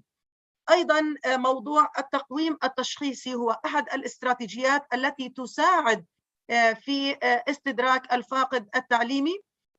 أيضا هناك استراتيجية التدريس المساند، وهو أيضا يساهم في الحد من الفاقد التعليمي، وأيضا التسريع التعليمي. والمقصود بالتسريع التعليمي أن يتم تدريس محتوى تعليمي كان مقرر لعام دراسي، أن يتم تسريعه في فصل دراسي، بحيث يتم تغطية المقررات الدراسية التي كان من المفترض تغطيتها لمدة عام ونصف، وهو المدة التي تحول التعليم عن بعد وتم إغلاق المدارس فيها، ليتم تعويضها في زمن دراسي أقصر مع تركيز أكثر على المحتوى التعليمي. وقد قامت وزارة التربية والتعليم بوضع يعني استراتيجية لتعويض الفاقد التعليمي، كانت على 3 مراحل. المرحلة الأولى وهي المرحلة قصيرة المدى، والتي كانت على شكل يعني ملازم تعليمية تم تدريسها لمدة تقريبا شهر، ثم انتقلنا للمرحلة متوسطة المدى والتي اعتمدت بالدرجة الأولى على زملائنا المعلمين بإعطاء حصص تقوية، وأيضا اعتمدت على الاختبارات التشخيصية القصيرة التي قام بها زملائنا المعلمين والمعلمات وتحليل نتائج هذه الاختبارات التشخيصية وتحديد ما هي المهارات التي حدث خللا في تعليمها. وأيضا تبنتها وزارة التربية والتعليم بشكل مؤسسي، وسأتحدث عنها في الشرائح القادمة، من خلال عقد اختبارات تشخيصية على مستوى الأردن لتغطي جميع المدارس في جميع السلطات، سواء كانت التعليم الخاص أو القطاع الحكومي أو مدارس الأونروا أو الثقافة العسكرية. أما المرحلة الثالثة وهي المرحلة طويلة المدى، حيث تقوم وزارة التربية والتعليم بدعم من شركائها المهتمين في قطاع التعليم ببناء استراتيجية وطنية لمعالجة يعني أو لتعليم القرائية. فكان وزارة التربية والتعليم لديها مرحلة الاستجابة السريعة، وهي المرحلة الأولى لتعويض الفاقد التعليمي التي ركزت على المهارات الأساسية ومهارات التفكير الناقد ومباحث اللغة العربية واللغة الإنجليزية كما أسلف، والرياضيات واللغة العربية.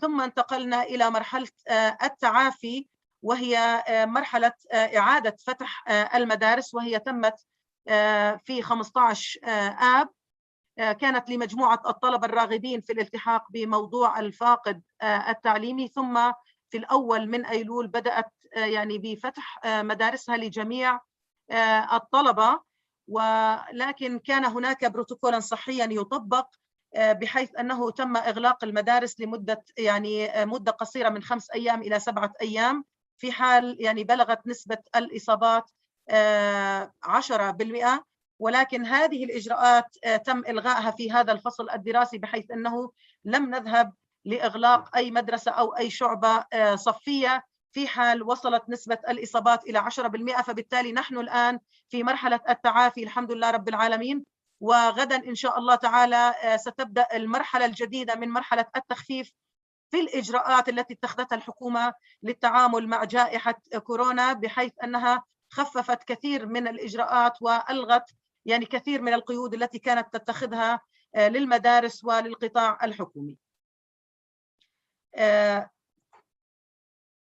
في عنا قامت وزارة التربية والتعليم بإعداد ما يسمى بالاختبارات التشخيصية، ودعونا نتحدث قليلا ونتوقف عند هذه الاختبارات التشخيصية، وهي الأدوات التي تساعد متخذ القرار ببناء برامج تعويض الفاقد التعليمي.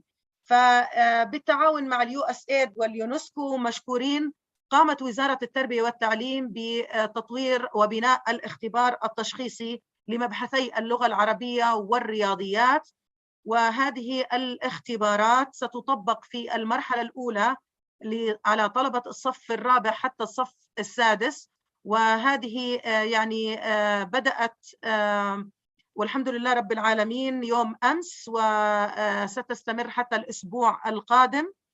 هذه الاختبارات بنيت على شكل كتات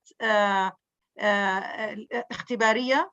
هذا الكت يعطى لمبحثي الرياضيات واللغة العربية. يعطى الطالب اختبارين لسنتين مختلفتين، فمثلا طالب الصف الثامن سيعطى بالبداية اختبارا للمقرر الدراسي للصف السادس، وأيضا بعد استراحة يعطى اختبارا آخر لمنهاج الصف السابع، أي سيتعرض لاختبارين تشخيصيين لمحتوين تعليميين للمبحث ذاته، ولكن لعامين ماضيين، وأيضا كذلك باللغة العربية. ثم سيتم بعد ذلك إدخال نتائج أداء الطلبة لهذه الاختبارات ومقارنتها مع ما هو مخطط أن يتم إكسابه للطلبة من مهارات ومعارف في مبحث الرياضيات وكذلك في مبحث اللغة العربية. والمرحلة الثانية من الاختبارات التشخيصية ستكون للطلبة من الصف السابع حتى الصف الحادي عشر. بعد تحليل نتائج هذه الاختبارات سيتم تقسيم الطلبة وتصنيفهم في 3 مستويات: مستوى متقدم ومتوسط وضعيف. وسيرافق هذه الاختبارات مجموعة من الاستبانات أيضا التي تقيس مدى مؤثرات التعلم والتدخلات العلاجية، وتم إعدادها وتم يعني تجريبها في وقت سابق على مجموعة من الإدارات ومجموعة من الطلبة، وسيتم مناقشتها وفقا لنتائج الاختبارات التشخيصية إن شاء الله تعالى. وهذه الاختبارات سيتم بالتعاون مع فريق تاب إن شاء الله تعالى، وسيتبنى أو سيتم الإعلان عن التدخلات العلاجية والأنشطة الإثرائية التي سيتم تنفيذها لاحقا في ضوء النتائج التي سيتم التوصل إليها. فسيكون هناك المرحلة الثانية من مرحلة تعويض الفاقد التعليمي الذي سيتم لأبنائنا الطلبة في ضوء تصنيفهم في عدة مستويات أشرت لها. فهناك طلبة سيكون مستوى التدخل لهم يعني بشكل معمق، وسيكون هناك حصص معالجة تتم لهؤلاء الطلبة وتجميعهم على شكل مجموعات حسب المهارات التي لم يتقنها هؤلاء الطلبة. يعني بذلك أنا يعني حاولت أني يعني أوجز حتى يكون يعني مناسب للزمن، وبالتأكيد سيكون هناك وقت مخصص للإجابة على التساؤلات. وقبل ما أنهي يعني أحب أعرض يعني هذا نموذج من الكتات التي ستقدم لأبنائنا الطلبة. فحينما نضع هنا لنفس الصف سيتقدم لمستويين من الاختبار، مثلا لامتحان الرياضيات وكذلك لامتحان اللغة العربية. شكرا لحسن الاستماع، وسأبقى معكم إن شاء الله للإجابة على استفسارات يمكن توجيهها. Thank you. Thank you very much, Dr. Najwa Al-Kubela, sharing your experience from Jordan. You emphasized some key characteristics of learning loss, and you also spoke about the challenges or issues related to learning loss in Jordan. That involve like low quality of education due to absence of students during the COVID-19 pandemic. And also some issues came from travel and educational, let's say, issues. And this created this, change in the plan from, regular teaching hours to reduced teaching hour. That was one issue you mentioned, like 45 minutes to 30 minutes of teaching hour really reduced the amount of, teaching learning activities in the classroom. And also it reduced, the Ministry of Education also had to reduce these working days in schools from 5 days to 3 days per week. That also contributed in learning loss.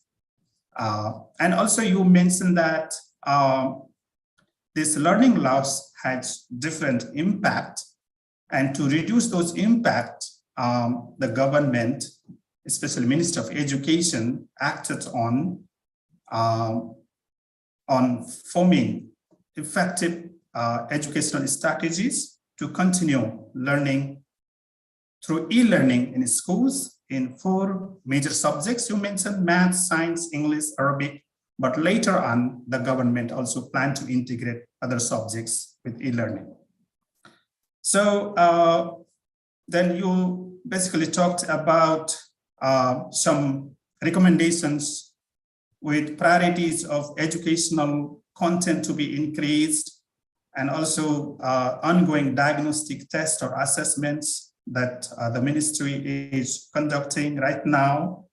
Hopefully this will give a clear picture of what's going on right now, what kind of support or what kind of remedial activities the government need to take in order to compensate the learning loss during the time of this crisis. That's what I came up as my understanding from your presentation.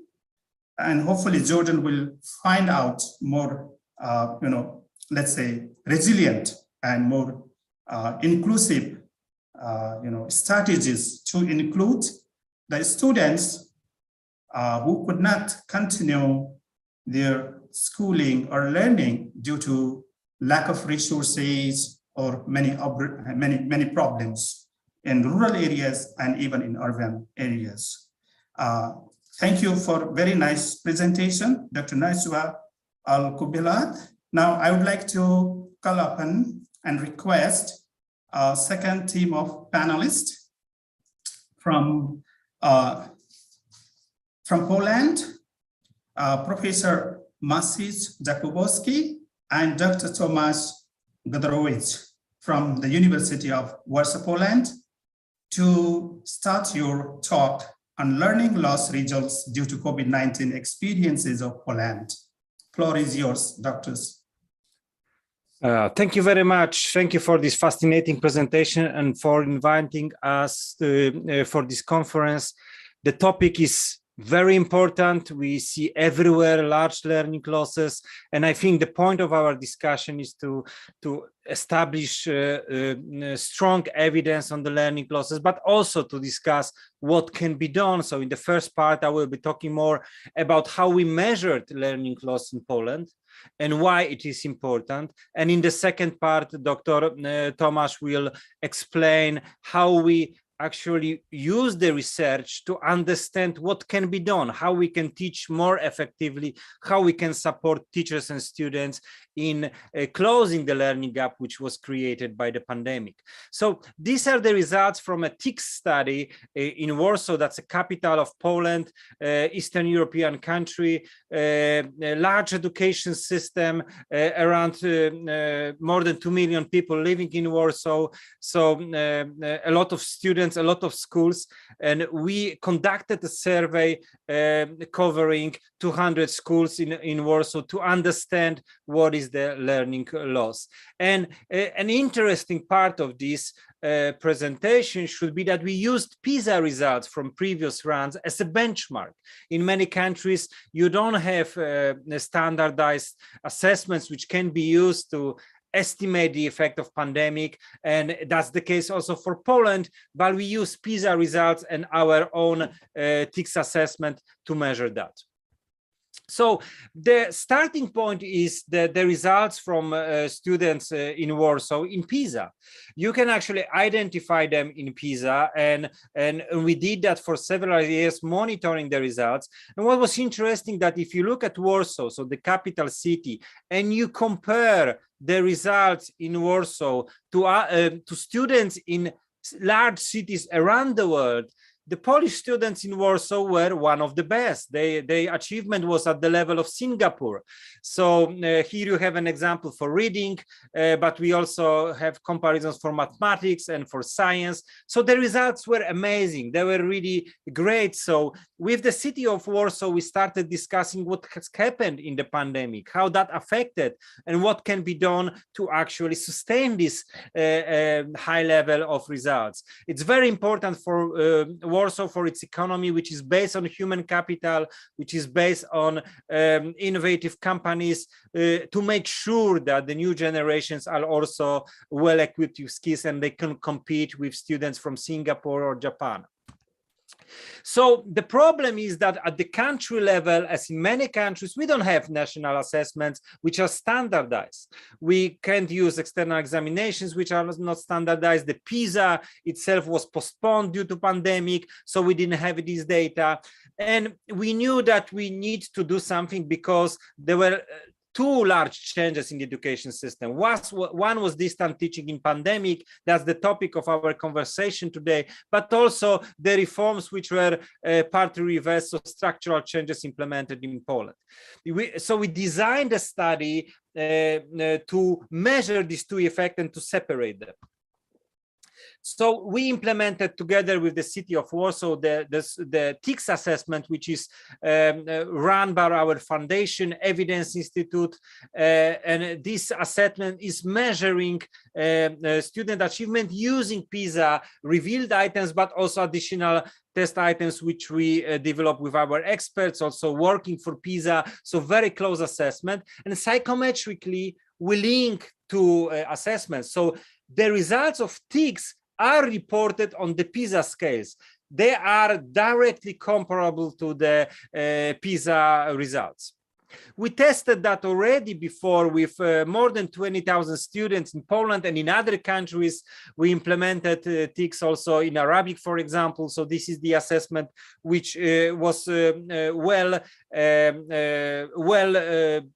prepared for measuring changes in student achievement. So the questions we had was how the achievement in 2021 looks comparing to results from previous runs from before pandemic. And then we wanted also to understand what are student preferences towards teaching online, different methods of teaching online and traditional teaching, how that can be improved, how to use evidence from research and link that to evidence from cognitive science, for example, to teach students more effectively. We ran the pilot study in spring. We wanted to do the study in spring, but then the schools were closed and we have to postpone that to September, to autumn when the school year again started. In the main study, we have more than 80 schools, around 4,500 students covering 200 classrooms. So pretty large sample, enough to estimate the effects we were interested in. So we have the baseline, the results from PISA from previous rounds from years 2003, 2018. For Warsaw, that identifies more than 1,000 students. And then for different grades in secondary schools in 2021, we have more than 1,600 students in each grade. So sufficiently large sample to make reliable comparisons between PISA and our TICS assessment in different grades. We had to make assumptions about student progress because students are older, but using PISA research, we can also estimate what should be what is the expected progress of students between grades, and using that we can calculate what should they achieve in 2021 and compare with actual achievement. And here is the slide with the main results. So we have students in the second grade, third grade, and after in the new system and in the old system before the reforms. The dark bars are showing the factual results in 2021, while these light shaded bars are showing what we expected, what should be the achievement of these students based on previous results in Warsaw from PISA. So you can see that everywhere you have a large difference, but it's probably easier to see on this graph when we compare the difference, just the difference, which is basically the learning loss. And you can see that it's much larger for younger students, a little bit smaller for older students, but in all comparisons, mathematics, reading, and science, basically we see there is learning loss. They lost something over last years. Internationally, when you look at our estimates, this is they already are put in the World Bank database, which is people monitoring, the team monitoring similar research around the world. You can see that actually the results in Poland are the most negative. And why is that? We expected that because the schools were closed for much longer in Poland. That's one thing. As you said, in many countries, schools were closed for longer than on average around the world. In Poland, when you compare to the countries listed here, so mostly Western European countries, where schools were closed for around 10 weeks, in Poland, they were closed for around 30 weeks. So 3 times longer. So we expected also the learning loss will be larger. So it's not surprising it is larger than, for example, in Germany. So we know there is a large learning loss, but we don't know if this is the effect of pandemic or the education changes which were implemented in Poland in the meantime. But however, we have different cohorts. That's how we designed this study. We have different cohorts, and one of the cohorts was not affected by the changes implemented recently, and the other cohorts were. So looking at the difference between them, we can estimate what is the effect of these reversals of reforms and the loss which is directly related to distant teaching in pandemic. So these are the estimates. In the upper part, you have the estimates for the impact of the changes in the school structure, and here is the impact of pandemic. And basically you can see that the impact of pandemic is somewhere between -30, -20 points, which is a large loss, like we showed on the graph comparing international results. We see it's larger than in most countries. It's around 0.2 and 0.3 of standard deviation. So it's more than equivalent of more than 1 year or around 1 year of education. You could say how it's possible that if schools were closed for just half a year, even that long, how is that possible that students lost more than 1 year in terms of their educational achievement? And the explanation is pretty simple, because if you don't learn effectively, you don't participate in classes, you're not only learning the new things, but from cognitive science, we know also that you are losing what you learned already. So it's a cumulative effect, and we see it's actually a huge damage to students. And again, it's not the same for everyone. Here is just an example comparing mathematics and science. And on the left-hand side, we have a low achieving students on the 20th percentile. Here are the average students. Here are the best students. For the best students, there is a learning loss. It's similar in mathematics and science. It's around -15, -20 point. But when you compare that to science, for example, classes, and the lowest achievement or even average students, the learning loss is above -30 points. So it's much larger than for the best students. So this is again what we observe across the world. It's not the same for everyone. The best students are not losing that much, but the weakest students were really suffering with learning effectively during pandemic. So that's everything from my part. And now, and we know now there is a learning loss, but we want to understand what can be done. So the second part of our research was focusing on what are the student preferences, how they would like to learn. Dr. Tomasz, the floor is yours. Thank you so much. Salam alaikum. It's a pleasure to be here. So continuing what Maciej have estimated, we see a massive educational loss, and we clearly see that those who are disadvantaged, they lose even more than the average. So actually, before the pandemic, we had some predictions. We expected 3 scenarios, actually. One was that all will lose the same amount. This is what we see in the first graph on the left-hand side. Or we expected that those who perform well will achieve even better, but the educational loss will be greatest. And we also expected the worst scenario, which was the massive loss of those disadvantaged and middle performing students. And actually, if you will look at the distributions of the PISA test in compared to the distribution after pandemic, we clearly see that we have somewhere in between the second and third scenario of the learning loss, which is terrifying. So apart from estimating educational loss, we also look into well-being and preferences of students, because we know that this area was particularly affected by the COVID lockdown. So to assess preferences and well-being, and to understand on the basis of that how we can help students to recover from these losses, we use discrete choice experiment methodology. Discrete choice experiment is a methodology that is something a bit different that is used in most of large-scale assessments, where the questions are based on Likert scale, asking to what extent do you agree with the following statement, and then they are recalculated into composite scores. So instead of that, we used hypothetical choices, which are just showing, presenting to respondents alternatives out of each student are forced to select. So we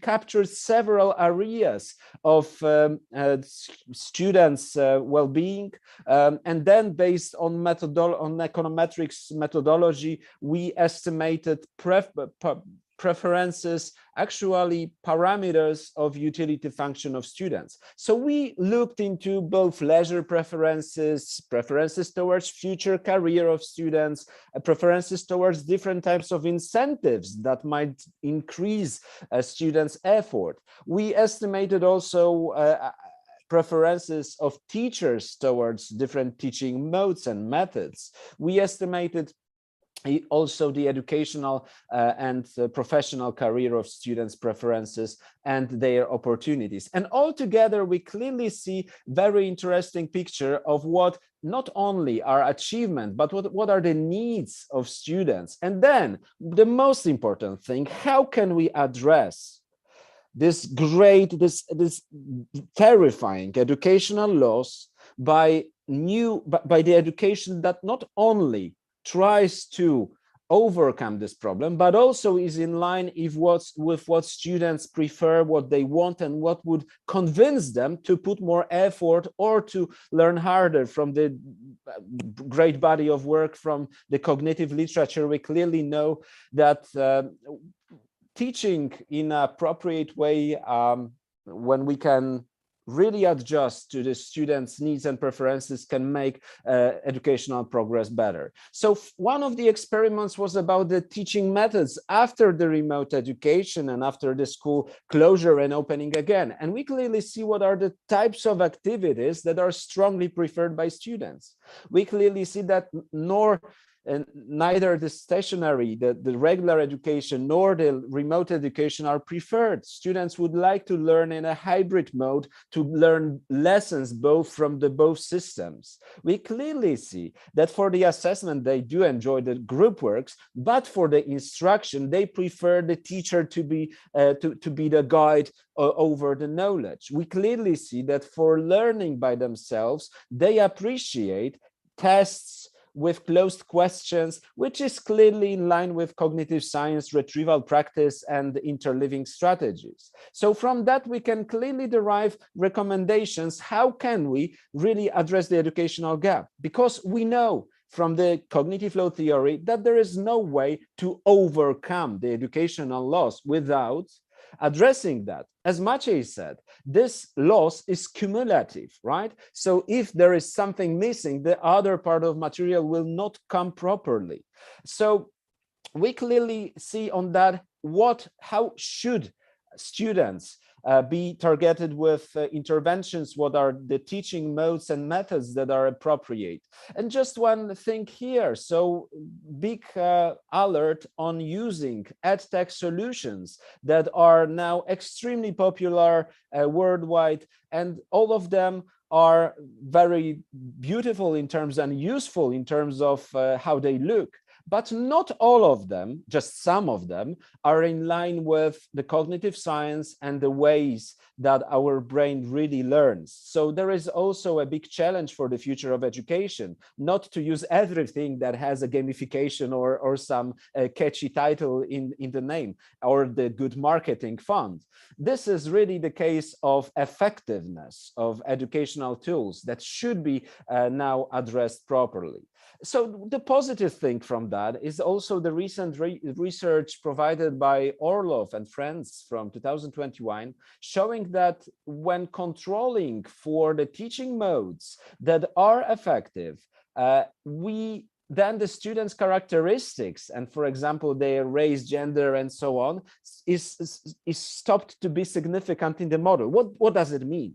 It means that we can address those huge inequalities in the achievement distribution by providing high quality of teaching. And this is the remedy. This is the biggest challenge and the only way not to have lost generations. And as we have seen in the presentation in regard to GDP losses and wage losses, right? So this is the only thing we can do for those cohorts that were the most strongly affected by the lockdown in education. And of course, taking care about the psychological issues that and the emotional side of students is also as important as addressing the cognitive loss after the pandemic. And to do that, we really need not only the assessment of the educational loss as we did. This is extremely important, right? There are not so many very precise estimates of the educational losses. Actually, the paper by Harry Patrinos indicates just like around 10 of them worldwide. And we think that this really easy to use tools that can be implemented, even based on PISA revealed items that can just give us a very precise, on a PISA scale or on a TIM scale, estimate of the learning course is the first step. But then looking into preferences, souls of students, their well-being and their attitudes is the same important issue that we should take into account now. For the remedy strategies, I would say that first of all, to have the fighting with myths in education, which are very common worldwide in many countries, and really basing education on the last 20 years of cognitive experimental sciences, where we have a very precise methodologies, like in medicine, to really estimate the net effect of what works in education and what not. So the training for teachers in providing the hybrid education that learns from both systems and at the same time uses the cognitive science state of the art is the biggest challenge and the biggest chance to get out of this dramatic educational loss that came out of the assessments and research that is now conducted worldwide. So thank you so much. This was a pleasure to be here today with you, and I give the voice back. Thank you. Thank you. Thank you very much, Professor Maciej Jakubowski and Dr. Tomasz Godrowicz, for your thought-provoking discussion today on the basis of your experience and studies on learning loss results due to COVID-19 in Poland. So basically you covered very important topics based on your own studies that you conducted in Poland, using PISA past results from 2003 to 2018 as a baseline to assess the students' learning loss in 2021. And you emphasized the evidence-based, practices with your studies, and how can we come up with a better measure to combat with this learning loss based on the evidences. That's what you focused in your talk, both of you. And also this was interesting to know about this sixth assessment, and which was based on the PISA, and how you are drawing important implications out of this study in terms of not only knowing the level or the impact of learning, impact on learning loss, but also you came up with some important ideas in terms of how the learning loss can be addressed in terms of time, in terms of modes of classes that students may have some preferences, in terms of instructional practices, and also classroom assessment practices, and then emphasizing self-learning. So, and also you talked about how to address these important issues in relation to recover, or in relation to a remedy from this learning loss, emphasizing important areas such as not only learning, but there is also loss in curriculum, and also loss in student cognitive and also social aspect in terms of their participation, in terms of their opportunities to interact in the classrooms. So how to get those losses back and compensate to our students. So this was really very nice to know about these strategies that you emphasized, and also how we can plan ahead in order to mitigate such challenges in the days to come. Thank you so much. And we will have question and answer session at the end. So now I would like to call upon and request our third panel teams from the United Arab Emirates, Dr. Tamador Al-Khidir and Dr. Samira Al-Hosni, to speak on the topic, policies and strategies to address learning loss in the United Arab Emirates. The floor is yours, Dr. Al-Khidir and Dr. Al-Hosni. Good morning, everyone. Can you hear me? Yes, we can hear you, ma'am. So I'm going to start the presentations.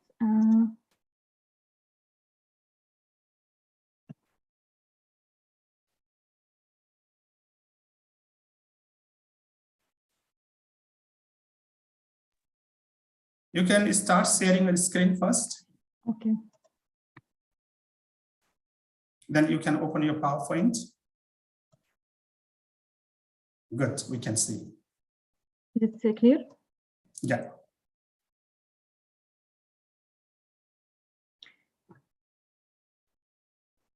So good morning, good afternoon, everyone. Today I'm going to discuss how we could redesign curriculum mapping to mitigate the effect of learning loss. So the focus was in the previous presentations was to measure the learning loss and how we could mitigate the effect of learning loss and designing better curricula and to establish more modular design-based curricula, and how will cross-link approach may be helpful to design better curricula, and also what is the proposed solution in the Ministry of Education as a cross-link approach and the roadmap for this initiative. So as we mentioned, there is a huge emphasis in designing better curricula to mitigate the effect of learning loss.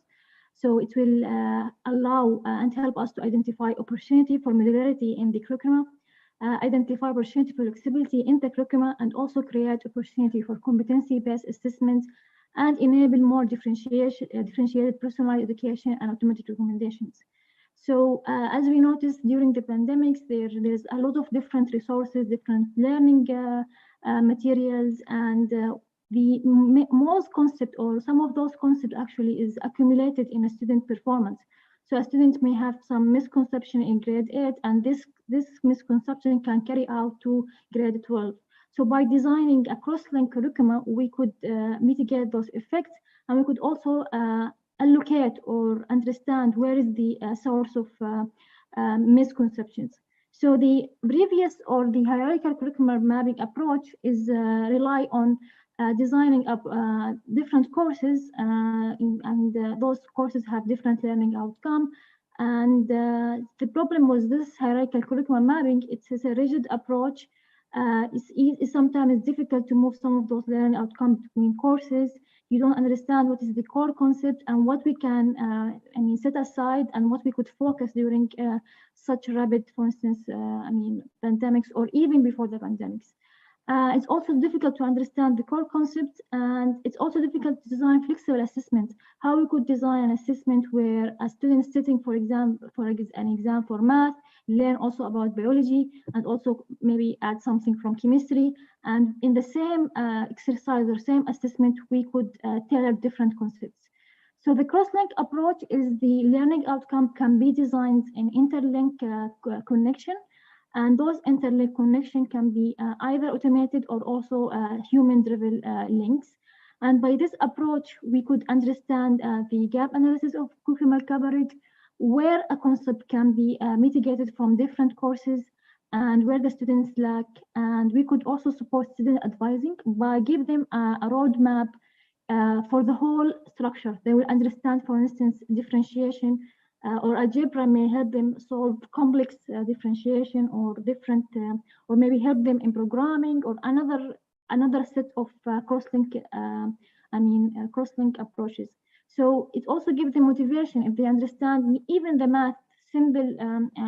They understand that the implication of math in a different engineering or other curricula or other critical thinking. So it will help them, give them motivations. It also helps the specialists to better degree or plan the degree, and also it helps them better understand and lay out the association between different learning outcomes. It also helps the design of adaptive learning system. So a system or adaptive learning system can test the student performance in different cross-linked concepts, and without the need for rigid assessment. So this is not new. There was introducing, or some of those was introduced in MIT Aerospace Engineer, where a linked graph network was designed, and we could zoom in and we could see, for instance, as an example, for instance, derivative is connected to differential and connected also to simple harmonic oscillator. Vector is Newton's second law. So what their motivation was, a student in freshman will understand some of those courses can be helpful in their senior year. And this approach can be, I think, it can be adapted to some of the K-12 system, especially between the science, between the physics, between such interlink, such scientific courses. So the approach was designed by the MT, rely on the preparing the prerequisites and also relating those, topic related closely to this concept, and associating each concept to a learning outcome. Or to associate each concept to a collection of video or materials, and so students can navigate through those nodes in order to understand the association between the different concepts, and also to help him to mitigate through the curriculum class. The approach here, however, in the Ministry of Education as an initiative, actually suggests the seed of the project, is to overcome some of the limitations proposed by the previous approaches. It's hugely emphasis on the previous approach was hugely emphasis on collecting or sitting down by specialists to do those horizontal alignments and get out the concepts, and it's heavily rely on human resources to check each one. And if you think about it, you have a 12th grade with each grade have 8 courses. It will be a robust or a huge, effect on the student, a huge task for the specialists. So we propose here as a seed for a project, as I mentioned, to do some machine learning, which is a semantic matching, using some semantic matching technique. In addition, by using some correlation matrix from the assessment-based map to learning outcome. So at Ministry of Education, the students actually take 3 assessments during the year, and each assessment is correlated with a certain learning outcome. So by combining those 2 approaches, we could come up with a cross-link approach that help the specialists and help the educational process to be much more efficient. So as a steps to do those learning or those cross-link, we identify some of the similarity between different learning outcomes using some advanced machine learning technique. One of them is called BERT. It's a pre-trained deep bidirectional representation from untabulated text, which mainly result on some of Google and Wikipedia linked of the different concepts. And by using this approach, we will help understand the horizontal alignment in different subjects, and also help the specialty design hierarchical syllabus across the different subjects and locate the main concept that govern student performance, and also could help to design some diagnostic tests. So as I mentioned, this is just only primary. We have conducted some of the approach. We have created some preliminary tools to help the specialists. We can see, for instance, subject course, for instance, a biology advanced, we could cross-link it with the chemistry grade 2. The red point identify high correlation and the blue represent lower correlation. For instance, we can see here there is 2 learning outcomes, one from the biology and one the chemistry. We can see that in the terms of taxonomy, they have similar similar concepts in terms of both of them identify ionic and some of them related to molecules and etc. So still it's 0.4 semantic matching is still low. This is still a seed, as we mentioned. Further text removable, or like we could remove verbs and only focus on the key concepts. It will help better matching between the different concepts.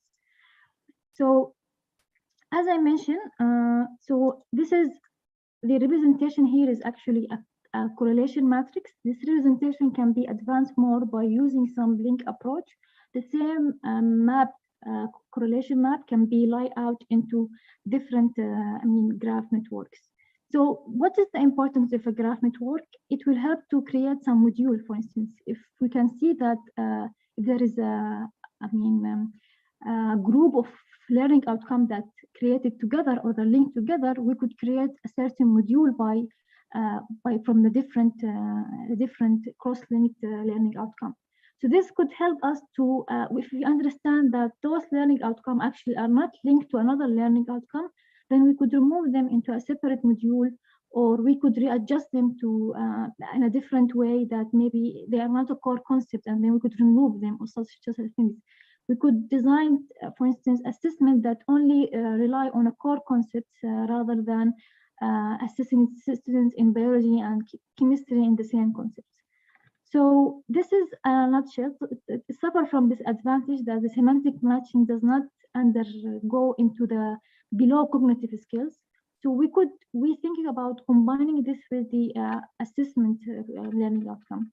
So by calculating the probability, for instance, student answering a different question and linking those, if a student A answer question with a learning outcome A, and he also poorly answer a question in learning outcome 2, then we could, and this have been noticed in a different, in a larger scale, then we could deduce that both learning outcomes are kind of connected and have under concept that we could tell them. So here, this is just a simple taking from one exam. So we could, in the future, we could enlarge it. We can see, for instance, there is a link between some concepts in between different learning outcome, and this was created, as I mentioned, by doing correlation matrix between student performance in assessment. And as a future indication, we could combine both the semantic matching with the assessment matching. So we could, also in the future, we could also aiming to create aggregation of those learning outcome cross-links to understand prerequisites and also to understand the core concepts and how we could lay out this in a better visualization for general audience to be understood also easily. So the roadmap to design those systems is to create more research review, understand how we could design better cross-link curricula, and also to help or sit down with the curriculum department and understand their needs and what exactly can help them really in do those cross-link approach. And use some semantic mapping, as I mentioned, as an assistive tool. It's also require a second verification actually from the specialist, and use also assessment map to learn the learning outcome and to refine the curriculum mapping. And we could publish this for instance, in a teacher or some second people to check them and to get their feedback and do iteratively this process. So thanks a lot, and if you have any questions, I'm happy to answer.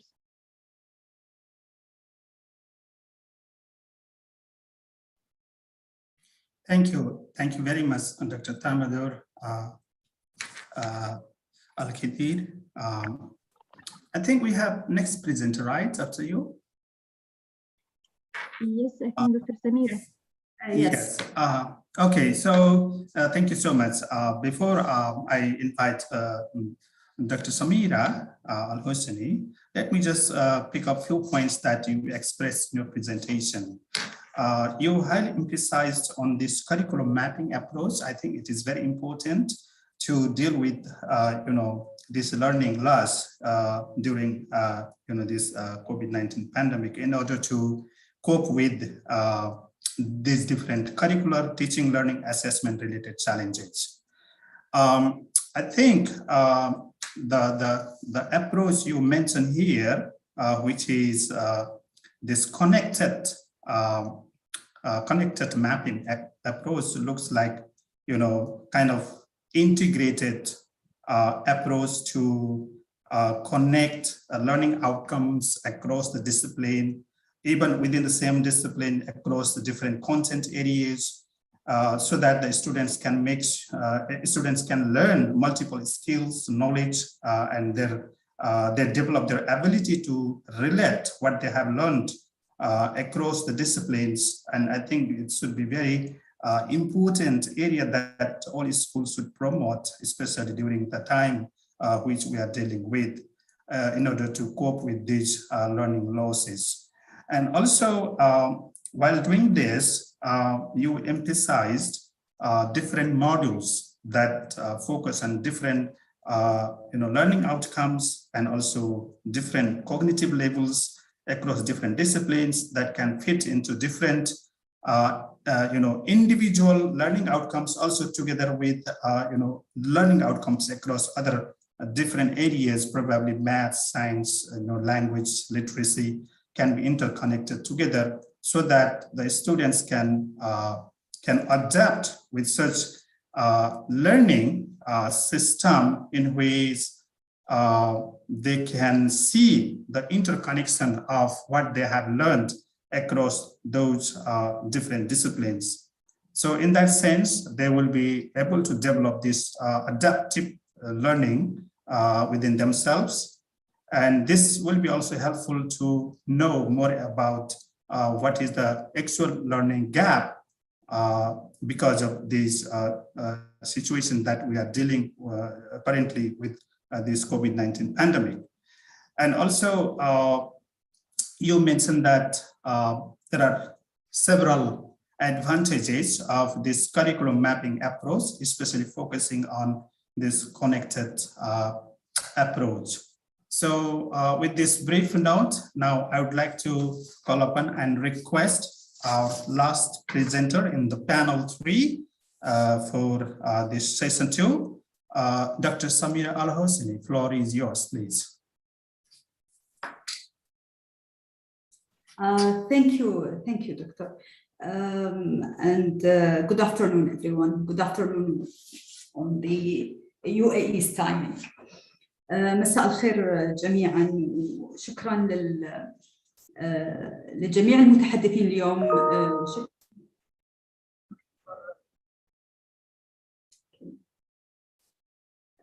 شكرا دكتور على هذه الفرصة، وأيضا حابة أشكر المكتب الإقليمي لليونسكو على إتاحة الفرصة اليوم لنا ولجميع المتحدثين للانضمام لهذه الندوة، وعرض أهم الخبرات أو أهم التجارب في ما يخص بموضوع عالي الأهمية وهو الفاقد التعليمي. اسمحوا لي أشارككم فقط العرض عندنا.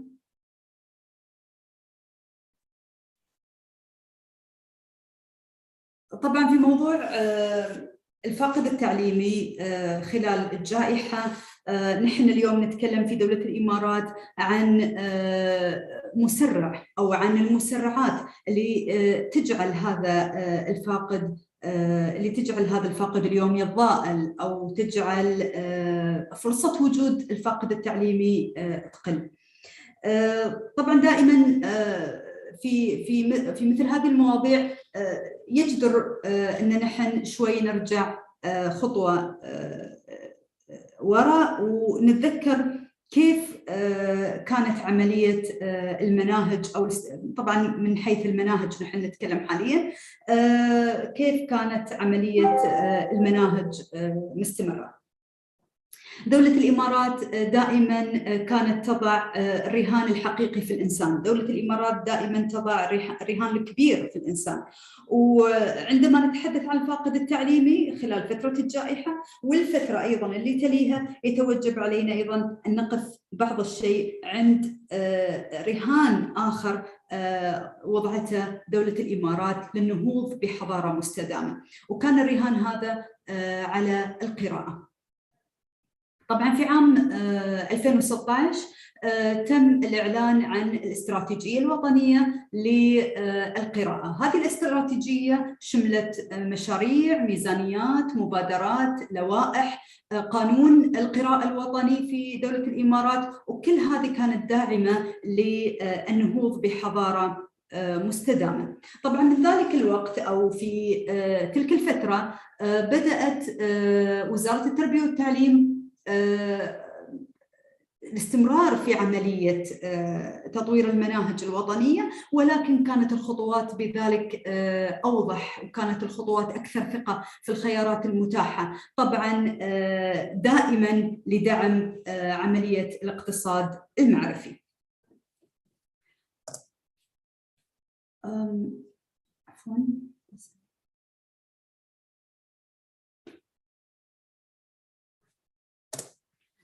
طبعا في فترة ما قبل الجائحة اللي هي أيضا فترة التطوير المستمر في المناهج التعليمية الوطنية، كانت مرحلة التطوير هذه تعتمد أساساً على المهارات القرائية، خصوصاً مهارات مثل الاستيعاب في مختلف المواد الدراسية، وعلى مستوى شامل جميع المواد الدراسية بصورة نظرية أو تنظيرياً أكثر.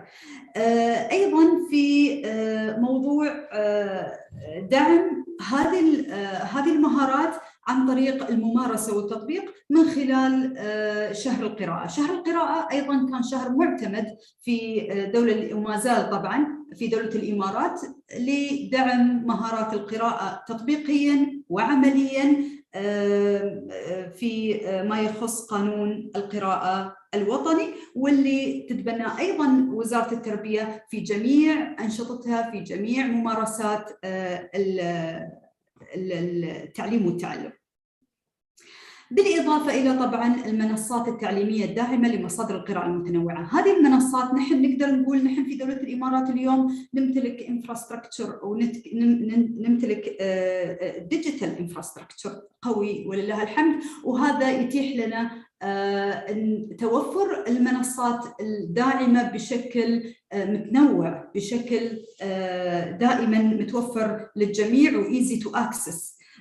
فهذه المنصات كانت متوفرة قبل الجائحة، وما قبل الجائحة كنا أعدينا هذه المنصات للجاهزية وأيضاً للتطبيق والممارسة.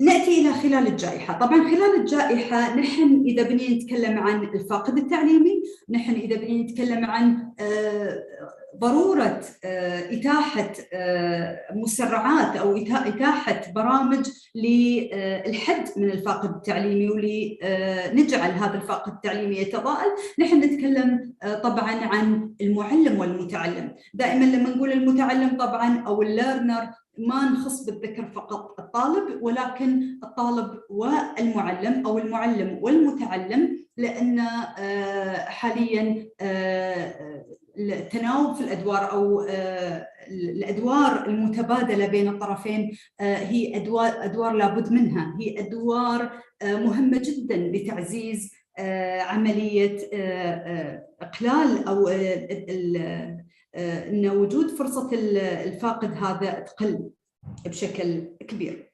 فخلال الجائحة انتقلنا من النظرية للتطبيق أكثر، من خلال طبعاً إطلاق مسابقة تحدي الكتابة. وكانت هذه المسابقة بالنسبة لمسابقة تحدي الكتابة هي مسابقة وهو برنامج لا يقتصر على الطلاب فقط الذين يمتلكون ملكة الكتابة الإبداعية، ولكن هذا برنامج شامل أو تقريبا نقدر نقول أنه تحدي شامل لجميع الأطفال والطلاب، لتكون الكتابة لايف ستايل، لتكون الكتابة أسلوب حياة للمتعلم. أيضا نرجع هنا نقول للمتعلم بشكل واسع وكبير من خلال الأطفال والطلاب المتعلمين. فكانت مسابقة تحدي الكتابة خلال الجائحة، واللي أظهرت لنا أو برزت لنا كثير من العناصر الأساسية في مهارات الطالب اللي كانت في تطوير بشكل مستمر. بدأنا أيضا التدريب على التفكير الناقد والفلسفي خلال الجائحة لتكون عملية التعاطي مع النصوص أكثر تشويق وأكثر عمق وأكثر دقة أيضا، بالإضافة إلى دعم ذلك كله عن طريق التطبيق خلال شهر القراءة. فشهر القراءة كان بادي معنا من 2016 واستمرينا في خلال الجائحة لدعم دور فعاليات شهر القراءة، طبعا للتحفيز على التغلب على تراكم الفاقد التعليمي في مجال القراءة بالتحديد، أو في مجالات الليتراسي القراءة والكتابة تحديدا. طبعا بالإضافة إلى ذلك كله اهتمت وزارة التربية والتعليم وبالأخص قطاع المناهج في تمويل البحوث العلمية المهتمة بتحديد المستويات القرائية بشكل آلي. إذا جينا لهذه النقطة نقدر نقول أن تمويل البحوث العلمية كانت بشكل خاص لمستويات القراءة كما هو معمول طبعا في اللغة الإنجليزية. عندنا في اللغة الإنجليزية ليفل بيس كريكولم، وهذا الليفل بيس كريكولم أو المنهج المبني على المستويات القرائية أيضا تم التعامل مع اللغة العربية بهذا المنظور، وتم تمويل البحوث العلمية لدعم هذه النقطة أو هذا الموضوع بالتحديد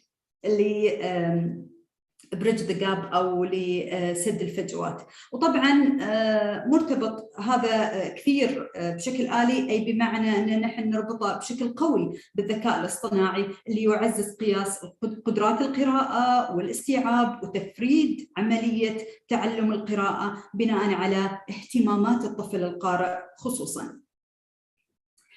بالإضافة إلى ذلك تم إطلاق أيضاً برنامج متعة القراءة. برنامج متعة القراءة كان وما زال بالتعاون مع مؤسسة الإمارات للآداب. مؤسسة الإمارات للآداب من خلال مؤلفيها طبعاً تقوم بدعم البرنامج ودعم الطالب أو دعم الطفل المتعلم مباشرة، تفاعل مباشر بين الطفل وبين الكاتب.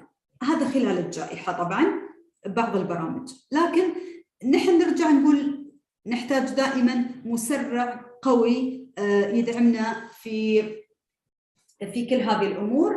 فمثل ما تفضلت الدكتورة تماضر وطرقوا المتحدثين لموضوع المابينج أو موضوع الخارطة هذه اللي تخلينا نحن نفكر كيف نصيغ مسرع تعليمي للحد من وجود الفاقد التعليمي. وكان المسرع بالنسبة لنا الإطار المتكامل. فقامت وزارة التربية والتعليم في قطاع المناهج بدمج إطار المواد المتنوعة تحت إطار واحد متكامل، الإطار المتكامل في اللغة العربية والثقافة والأخلاق. طبعاً هذه المواد اللي هي اللغة العربية، الدراسات الاجتماعية والدراسات الإسلامية في منظور واحد متكامل من خلال اللغة والثقافة والأخلاق، واللي يحتم التطبيق من معلم واحد. إذا نرجع نقول هني كيف نقدر نحن نوصل للمعلم والمتعلم في نفس الوقت للحد من وجود الفجوة. فهذا الإطار يعطينا نظرة واضحة في أن التطبيق بيكون من معلم واحد أو تطبيق التعليم التعاوني بين المعلمين المختصين في هذه المواد المتكاملة تحت قيادة طبعاً معلم اللغة العربية لضمان تحقق مهارات القراءة والاستيعاب، لأن القراءة والاستيعاب صارت في هذا الإطار هي البرايورتي أو خلينا نقول هي الأولوية، لأن الإطار المتكامل حالياً يخدم الحلقة الأولى أو المرحلة التأسيسية في التعليم والتعلم. مثل ما ذكروا المتحدثين اليوم أن المرحلة التأسيسية هي أهم المراحل اللي لازم نقف عليها في موضوع سد الفجوة وفي موضوع الفاقد التعليمي وتضاؤل الفاقد التعليمي. ولذلك جاءت هذه السلسلة أو جاء هذا الإطار المتكامل. بالمقابل كان في دعم لهذا الإطار المتكامل من خلال توفير داعم أساسي في سلسلة اللي هي سلسلة سلامة كمصدر ثابت متطور ومتسارع مع الإطار التكاملي للمواد الثلاثة. من خلال سلسلة سلامة نقوم بتحفيز القراءة المتدرجة بإقران سلسلة سلامة بمنصة اللي هي منصة نهلة وناهل للقراءة المدعومة بالأدوات التقنية والرقمية، أيضا الميسرة لعملية تتبع الأثر، وهذه أيضا تعطينا مجال واسع في تطبيق مستويات القراءة اللي تحدثنا عنها. بالتالي ضمان تطابق المخطط من المنهاج مع المطبق والمقاس، وبالتالي أيضا هذا يركز عملية القياس على المهارات الأساسية للقراءة والفهم والاستيعاب، طبعا بدلا من تناول إدراك الموضوعات فقط. فجاءت سلسلة سلامة. سلسلة سلامة هي سلسلة للمنهج المتكامل، إذا سلسلة سلامة هي المصدر، في حين المنهج المتكامل هو الإطار في اللغة العربية والثقافة والأخلاق لصفوف الحلقة الأولى، والحلقة الأولى اللي هي بمعيار المرحلة التأسيسية في المناهج التعليمية. لذلك وجدت سلسلة سلامة، ووجود الإطار الجديد اللي هو المتكامل في اللغة العربية والثقافة والأخلاق كان نتاج عملية تسريع لتدارك الفاقد وتركيز الجهود. إذا نحتاج كنا تركيز أكبر على مهارات معينة، نحتاج أيضا تكامل في هذا التركيز، ونحتاج دعم المعلم والمتعلم في الوقت نفسه. إذن الغاية من بناء سلسلة سلامة والغاية من خلق المنهج المتكامل كان لتحقيق الهدف الأولي للتعافي المستدام من جائحة كوفيد 19. إذا مثل ما ذكروا المتحدثين اليوم، نحن كنا في حاجة أولية لمسرع أو في حاجة أولية لبرامج تخدم التعافي المستدام. نحن ما نتكلم عن اليوم فقط كيف نتدارك الموضوع، لكن نحن نتكلم عن مرحلة قادمة أيضا راح تخلينا أن نفكر في حلول مستدامة. فالتفكير في الحلول المستدامة للتعافي المستدام يأتي من خلال بعض الأمور أو بعض المواضيع أو بعض الديتا والبيانات اللي تخلينا ننتهج منهج دائما يساعد على التعليم المستدام، وكان المنهج المتكامل. فجاء المنهج المتكامل لسد الفجوات في التعليم والتعلم، وطبعا تحديدا في مهارات القراءة والكتابة اللي هي الليترسي، طبعا لضمان إضعاف الفاقد التعليمي، وكان ذلك من خلال الاستفادة من مادة التربية الإسلامية والدراسات الاجتماعية والتربية الأخلاقية ومهارات الصنع أيضا اللي كانت تطرح في دولة الإمارات في مناهج التعليم في دولة الإمارات لتطوير مهارات القراءة والكتابة عند طلبة الحلقة الأولى، وأيضا تقديم مفاهيم مادة التربية الإسلامية والدراسات الاجتماعية والتربية الأخلاقية وفق شروط بناء النصوص. إذن النصوص الموجودة في هذا المنهج المتكامل لا تعتني فقط باللغة العربية، ولكن تعتني بتكاملية هذه المهارات في التربية الإسلامية والدراسات الاجتماعية والتربية الأخلاقية. من ثم نبني بذلك أنشطة تخدم مهارات القراءة والكتابة وتطور مهارات الاستماع والمحادثة ومهارات التفكير العليا. نركز على يعني نقدر نحط هايلايت كبير على هذه المهارات، لأنها المهارات اللي يحس فيها الطالب في الحلقة الأولى خلال الجائحة كانت عبارة عن تحدي كبير. لذلك جاءت سلسلة سلامة وجاء المنهج المتكامل ليخدم هذه المهارات من قراءة وكتابة واستماع ومحادثة ومهارات تفكير عليا. طبعا كان في هناك أهداف واضحة لتطبيق سلسلة سلامة، منها الاستفادة من المناهج الأربعة المدمجة المتكاملة اللي هي تطرقنا لها، اللغة والأخلاق، وتقديم مفاهيم المواد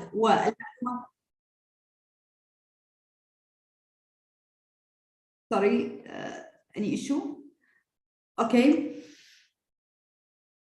تقديم مفاهيم المواد والمعلومات العلمية. طبعا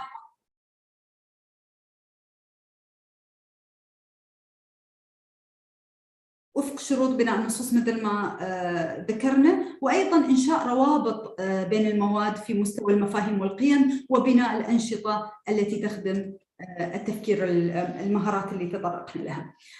طبعا يمكن الوقت ما يسعنا ان نحن نفصل.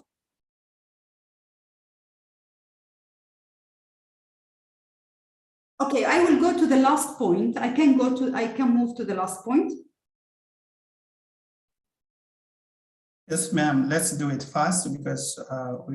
Okay, طبعا يمكن مثل ما تفضلوا الوقت ما يسعنا، لكن نقدر نحن نوصل للنقطة التالية في التطوير. حالياً طبعاً عندنا منصة نهلة وناهل اللي هي المنصة الداعمة لمنهج المتكامل واللي سلسلة سلامة، واللي تحتوي على عدد كبير ومتنوع من القصص والأنشطة مثل ما قلنا، اللي هي تخدم القراءة بمستوياتها في جميع المواد المذكورة المتكاملة، اللي هي من اللغة العربية والتربية الإسلامية والدراسات الاجتماعية والتربية الأخلاقية. وما زلنا أيضا في تطوير مستمر لهذه المنصات، وفي صدد أيضا توفير الداعم الأكبر. حاليا طبعا هناك جوانب ربط بين المواد الأربعة، في رابط أساسي وأيضا الرابط عن طريق الأسئلة والحوار بين شخصيتين في سلسلة سلامة، اللي هي شخصيات من إكسبو، شخصيات لطيفة وراشد، وكل هذه تجعل المواضيع أكثر تشويقا. حاليا تبني الفكرة، بدأت مدارس خارج دولة الإمارات لتبني الفكرة مثل مدارس في تركيا. Dr. Samira. Yes, it's the last point.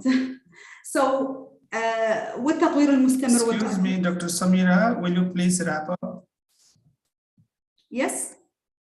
Yes, please, ma'am. We don't have enough time. Please wrap up. It's the last. Yeah, it's the last time. So it's the last point. So بالنسبة للتطوير المستمر وتعزيز سلسلة سلامة، حاليا بيكون في موجهات لولي الأمر، وأيضا بيكون بيداغوجيا تطبيق من خلال التعلم النشط والأدائي بتكثيف إنتاج المصادر التفاعلية مثل الأغاني اللي بتدعم سلسلة سلامة. شكرا كثير. كان الصراحة ودنا إن احنا نعرض السلسلة بطريقة أكثر، لكن نتمنى تكون وصلت الفكرة، وإذا في أي طبعا استفسار أو إذا في أي مناقشة طبعا نحن حاضرين للرد. شكرا. Thank you so much. Thank you so much, Dr. Samira Al-Hosni, for your thought-provoking presentation on Ministry of Education's effort to combat with this learning loss in the United Arab Emirates education system. And you emphasized on 3 key points I would like to highlight. One was sustainable civilization, that UAE is always putting much effort on it in this area through education, educational practices, and educational initiatives by the government. And on that, another important point you mentioned was this Salama series in order to enhance this reading and writing skills, which really is very helpful to promote students' learning and creativity and critical thinking by integrating subject areas such as Arabic, culture, and also the culture and then values, ethics. And for that, you mentioned that these are different programs ongoing even before pandemic and even more during the pandemic in order to compensate with this learning loss.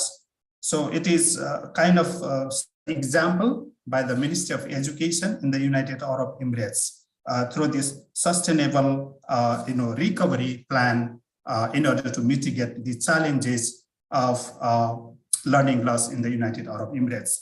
Thank you so much for your very nice discussion. And I would like to thank all the panelists who presented today. Now, this is question answer session, but we already lost a significant amount of time. So if audiences have any questions, just one question for each panel or panel team, please feel free to ask yourself, unmute yourself, or put the question in chat box.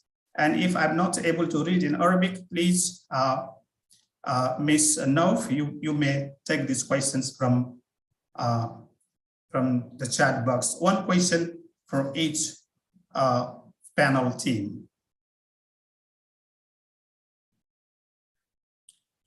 If there are no questions, then I will ask one question for the panel one team, panel one member from Jordan, Dr. Najwa Al-Kubailat. My question is, so in Jordan, you highlighted on these key challenges with respect to learning loss. Can you give us a brief idea about how the teachers were prepared to combat with such challenges of learning loss at schools? Can you give us some brief ideas? You mean in your question how the teachers are trained? Yes, during training? Yes. Yeah. You know, unfortunately, we don't have the special trainings for teachers. And as I mentioned, their skills, IT skills, this is the problem. So they don't know how to, most teachers, not all teachers, but many of them don't know how to use the computers. They have the literacy of computers. So from time to time, their friends, maybe all the school teachers and the managers were involved in this process. And now today, less or more, they know how to do this, but no special trainings, unfortunately, for teachers. Yeah. Thank you so much. Now, my second question related to second panel from Poland. You discussed about how PISA results were helpful to create a benchmark to create the new test related to TICS for assessing students' learning and identifying the learning gap. So when you were talking about this TICS assessment, so how was this TICS assessment different from those PISA tests? In what sense they were adopted in a different way to meet the situations, especially in the COVID-19 pandemic?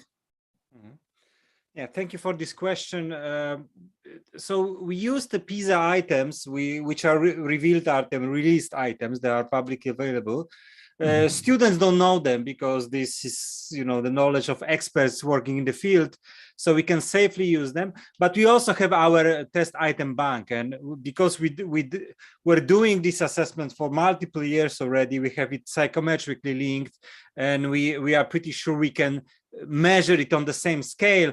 It's also adapted to online environment, so the test is online, so it's pretty easy for schools to implement.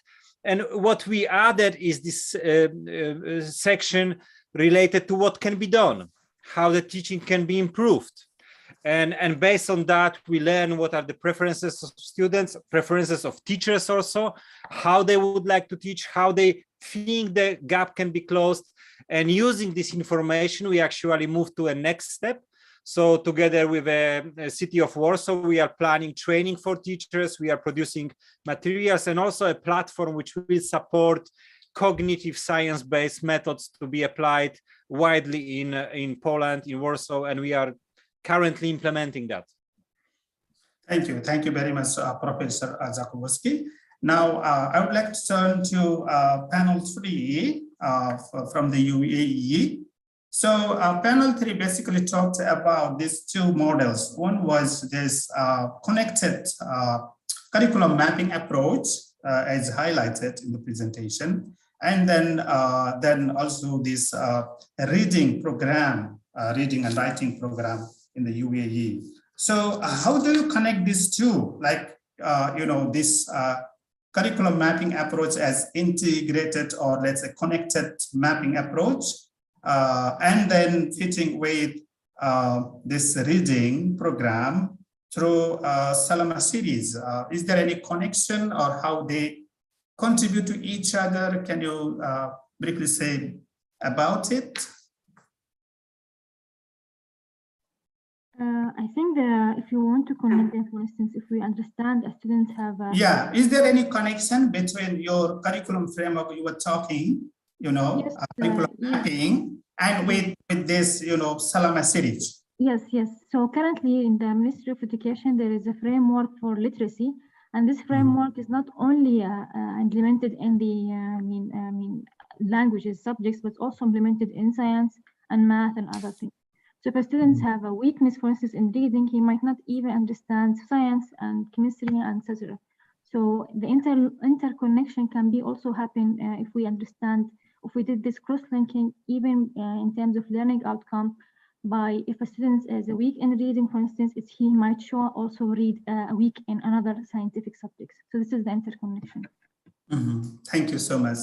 So thank you very much. And we don't have enough time to discuss more questions. So we are already late. So I would like to thank all the panelists who presented today with very thoughtful ideas, sharing cross-country experiences from Jordan, Poland, and United Arab Emirates. I would like to thank you, all of you. Thank you so much. We will go to Ms. Mahra now. Najwa. Dr. Najwa for the last session.